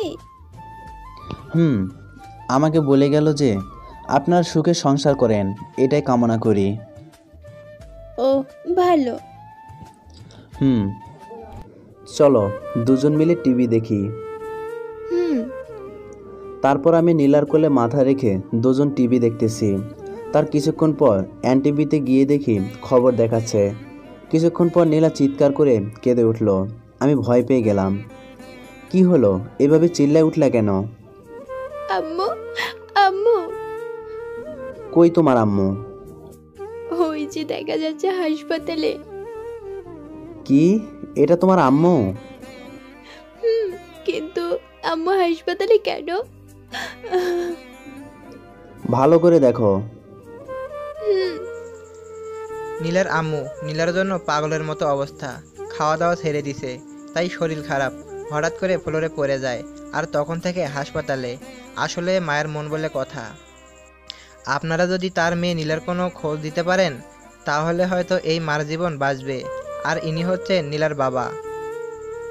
স্যার, আপনার মেয়ের জন্য কিছু বলেন। কি আর বলবো, ওকে খুব দেখতে ইচ্ছে করছে। জানি না আমার মামনিটা কেমন আছে।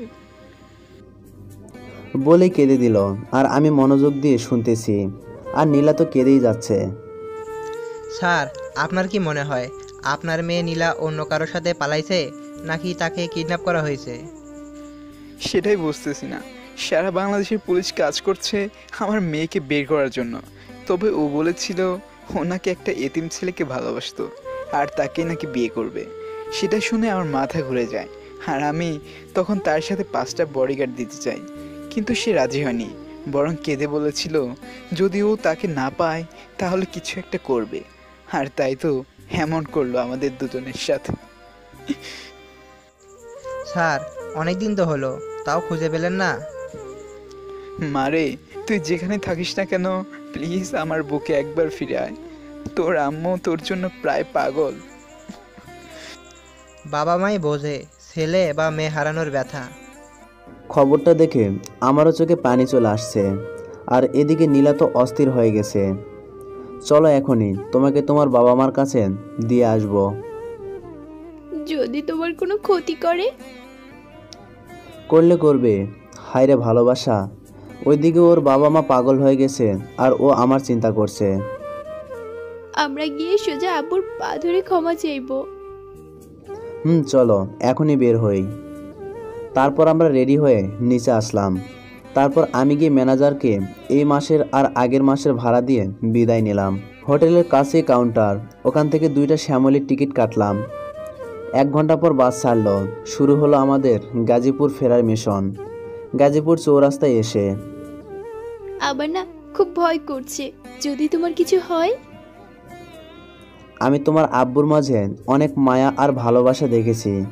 একটা পুরুষের চোখের পানি এমনি এমনি বের হয় না। খুব দেখতে ইচ্ছে করছে। চলো।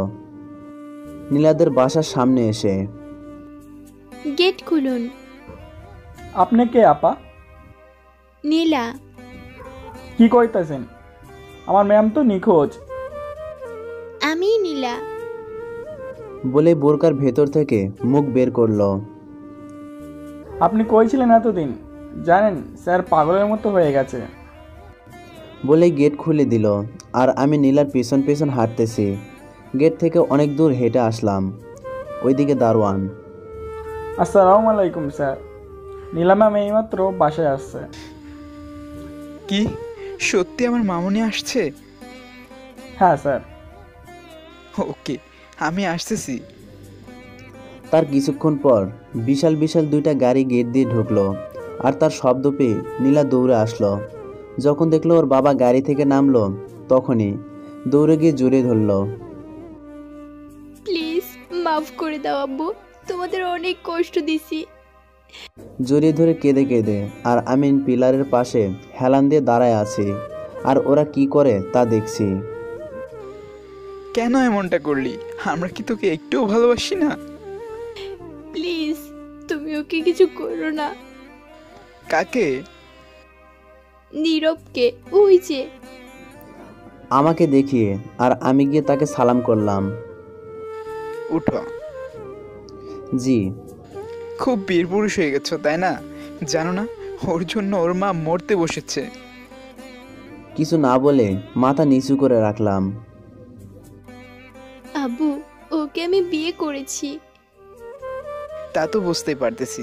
আর হ্যাঁ, তুমি কোন পর্যন্ত পড়ালেখা করছো? আমি আর নীলা সেম।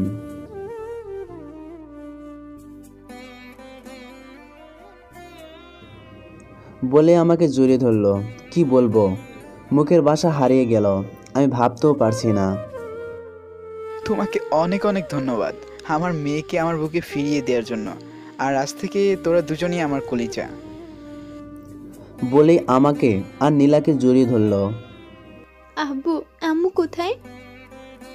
হাসপাতালে তোর সুখে অসুস্থ হয়ে গেছে।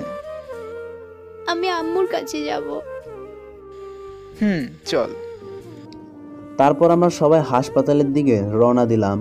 হাসপাতালে গিয়ে নীলা গিয়ে ওর আম্মুকে জড়িয়ে ধরে সে কি কান্না!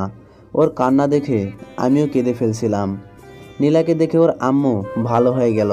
তারপর সবাই মিলে আবার চলে আসলাম। এসে নীলা ওর রুমে নিয়ে গেল। কিছুক্ষণ পর নীলার বাবা আর মা আসলো।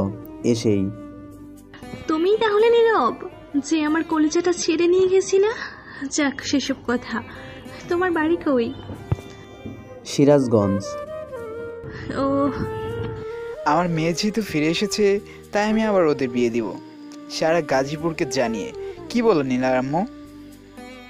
হ্যাঁ, তা তো অবশ্যই, একমাত্র মেয়ে বলে কথা।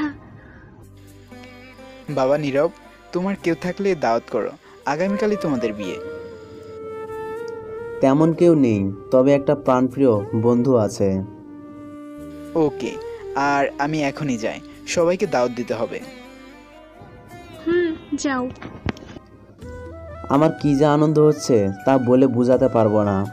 যাই হোক, আমি বেরিয়ে পড়লাম সে প্রাণপ্রিয় বন্ধুর কাছে। সোজা ম্যাচে চলে আসলাম। এসে দেখি মারুফ শুয়ে আছে। কেমন আছিস? আরে তুই এখানে? কেউ দেখেনি তো? বলেই বাইরে এসে উকি ঝুঁকি মারতেছে। আরে পাগল, কেউ দেখলেও সমস্যা নেই। মানে? তারপর সব বললাম।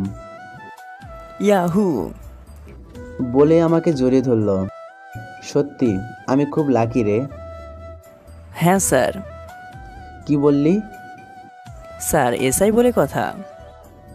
হা, চল আমার সাথে। কোথায়? শ্বশুর বাড়ি।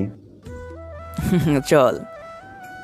তারপর আমি আর মারুফ বাড়ির সামনে এসে তো অবাক, কারণ পুরো বাড়ি সাজানো হচ্ছে। এত তাড়াতাড়ি এত কিছু! টাকা থাকলে সবই সম্ভব। মারুফের দিকে তাকিয়ে দেখি ও হা কইরা বাড়ির দিকে তাকায় আছে। কিরে, ভিতরে যাবি না নাকি? দোষ, এটা কি? নীলাদের বাড়ি। বাড়ির বাইরেই এই অবস্থা, ভিতরে যে কি তা আল্লাহই জানে। ও চল। তারপর আমি আর মারুফ ভেতরে ঢুকলাম। ঢোকার সময় দারোয়ান সালাম দিল। দুজন হেঁটে হেঁটে যাচ্ছি। এমন সময় সামনে দেখি অনেক লোকজন, তার মধ্যে মেয়েই বেশি, হয়তো সবাই নীলাদের আত্মীয়। আমি মারুফকে বললাম, দোস্ত আজ কিন্তু তোর লাইন মারার পালা। আজকে একটা পটাবই। গুড। আমরা ওদের কাছে যেতেই সব মেয়েরা আমাদের ঘিরে ফেললো। সবাই কথা বলতে চাচ্ছে। এমন সময় কোথা থেকে যেন নীলা এসে আমার হাত ধরে টানতে টানতে ওর রুমে নিয়ে আসলো। আর মারুফ বেচারা ওদের হাতে বন্দি হলো। এই তোমার ভালোবাসা? সেই কখন বাড়ি থেকে বের হইছো আর এখন আসছো, তাই না? আমার পাগলিটা আবার রাগও করে দেখছি। বলে পেছন থেকে জড়িয়ে ধরলাম। মারুফ ভাইয়া কই? ওই মেয়েদের কাছে। আর ওরা কারা? আমার কাজিন আর আব্বুর বন্ধুর মেয়েরা। ওরা এতক্ষণ আমার কাছেই ছিল। যাই, আমি একটু যাই। কি কিউট কিউট মেয়ে। কি বললি শয়তান? না, একটু গিয়ে পরিচিত হয়ে আসি। না, তোর কোথাও যেতে হবে না, তুই আমার কাছে থাকবি। তাহলে একটা পাপ্পা দাও। না, এখন হবে না। ওকে, তাহলে ওখানেই যাই। এই না না। তাহলে হয়ে যাক একটা। বলে ওর দিকে এগোতে লাগলাম। দেখো বেশি কিছু করবা না। ওকে বলে ওকে জড়িয়ে ধরে ঠোঁটে কিস করলাম। অসভ্য কোথাকার। যেহেতু অসভ্য বলছো তাহলে বলে আবারও ঠোঁটে কিস করলাম। অনেকক্ষণ পর ছাড়লাম। আর একটু হলেই তো মরে যেতাম। কিস করলে কেউ মরে? যাও গিয়ে ফ্রেশ হয়ে আসো। ওকে। আজ আমার আর নীলার নতুন করে বিয়ে দিবে। অনেক বড় বড় লোকজন আসছে। পুরো বাড়ি অনেক সুন্দর করে সাজানো হয়েছে। পার্লার থেকে লোক আসছে। ওরা নীলাকে সাজাচ্ছে, আমাকেও সাজালো, কিন্তু মারুফকে কোথাও দেখতে পাচ্ছি না। শালা গেল কই? আমি বড় একটা চেয়ারে বসে আছি। নীলা এখনো আসছে না। আমার মনটা শুধু ছটপট করছে ওকে দেখার জন্য। কিছুক্ষণ পর নীলাকে নিয়ে আসা হলো। মনে হচ্ছে আকাশ থেকে কোনো এক পরীকে আমার পাশে বসালো। অসম্ভব সুন্দর লাগছে। যাই হোক, এখন আমাদের বিয়ে পড়ানো হবে। কাজী সাহেব রেডি। তখনই নীলার বাবা বলে উঠল, দাঁড়ান কাজী সাহেব। জি, কোনো সমস্যা? হ্যাঁ, আমি আমার মেয়েকে কোনো বেকার ছেলে হাতে তুলে দিতে পারি না। এই নাও। আমার হাতে একটা কাগজ দিয়ে। কি এটা? খুলে দেখো। খুলে দেখি আমার চাকরির জয়েন লেটার, এসআই পদে। আমার চোখ দিয়ে পানি পড়তে লাগলো আর উঠে নীলার বাবাকে জড়িয়ে ধরলাম। কাঁদছো কেন বাবা? আমি ভাবতেও পারছি না যে আমার কপালে এত সুখ লিখে রাখছে আল্লাহ। সবই কপাল। তারপর আমার আর নীলার জমজমাটভাবে বিয়েটা হলো। শালার এখন পর্যন্ত মারুফকে দেখলাম না। অনেক নাচ গান পার্টি হলো। নীলা বাসর ঘরে বসে আছে আর আমি মারুফকে খুঁজতে লাগলাম। অনেক খুঁজলাম কিন্তু পেলাম না। অবশেষে ছাদে গেলাম। গিয়ে যা দেখলাম তাতে আমার চোখ কপালে উঠে যাবার মতো অবস্থা। মারুফ কার কোলে যেন মাথা রেখে গল্প করছে। আমি পেছন থেকে বলে উঠলাম, আকাশটা কি সুন্দর না? কে কে বলে লাফ মেরে উঠল। তোকে সারা বাড়ি খুঁজলাম। দোস্ত, তোর ভাবি এই যে। নীলার কি হও তুমি? নীলার আব্বু, বন্ধুর মেয়ে সোনিয়া। ও, তা মারুফ তোমার কি হয়? ওকে আজ আপনার সাথে প্রথম দেখাতেই ভালো লেগেছে। ভাবছিলাম ওকে আমি প্রপোজ করব, কিন্তু তার আগেই ও আমাকে করে ফেলে। খুব ভালোবাসবো ওকে। আমি আর সিঙ্গেল না। আর তুই যা, তুই গিয়ে বাসর কর আর আমরা রোম্যান্স করি। ওকে ওকে। তারপর ওদের ওখান থেকে রুমে চলে আসলাম। এসে দেখি নীলা সব কিছু খুলে শুয়ে আছে, মানে বিয়ের শাড়ির আর গয়না সব। আমি গিয়ে বললাম, কি তুমি শুয়ে আছো কেন? আজ না আমাদের বাসর রাত? বাসর রাত তো হয়ে গেছে কবে। বেশি কথা না বলে এসে শুয়ে পড়ো। তারপর নীলাকে জড়িয়ে ধরে শুয়ে পড়লাম। কখনো কষ্ট দিও না, তাহলে কিন্তু মরেই যাব। কখনো না পাগলি আমার, বলে কপালে একটা চুমু দিলাম। ঘুমাও। সবাইকে গুড নাইট, টাটা।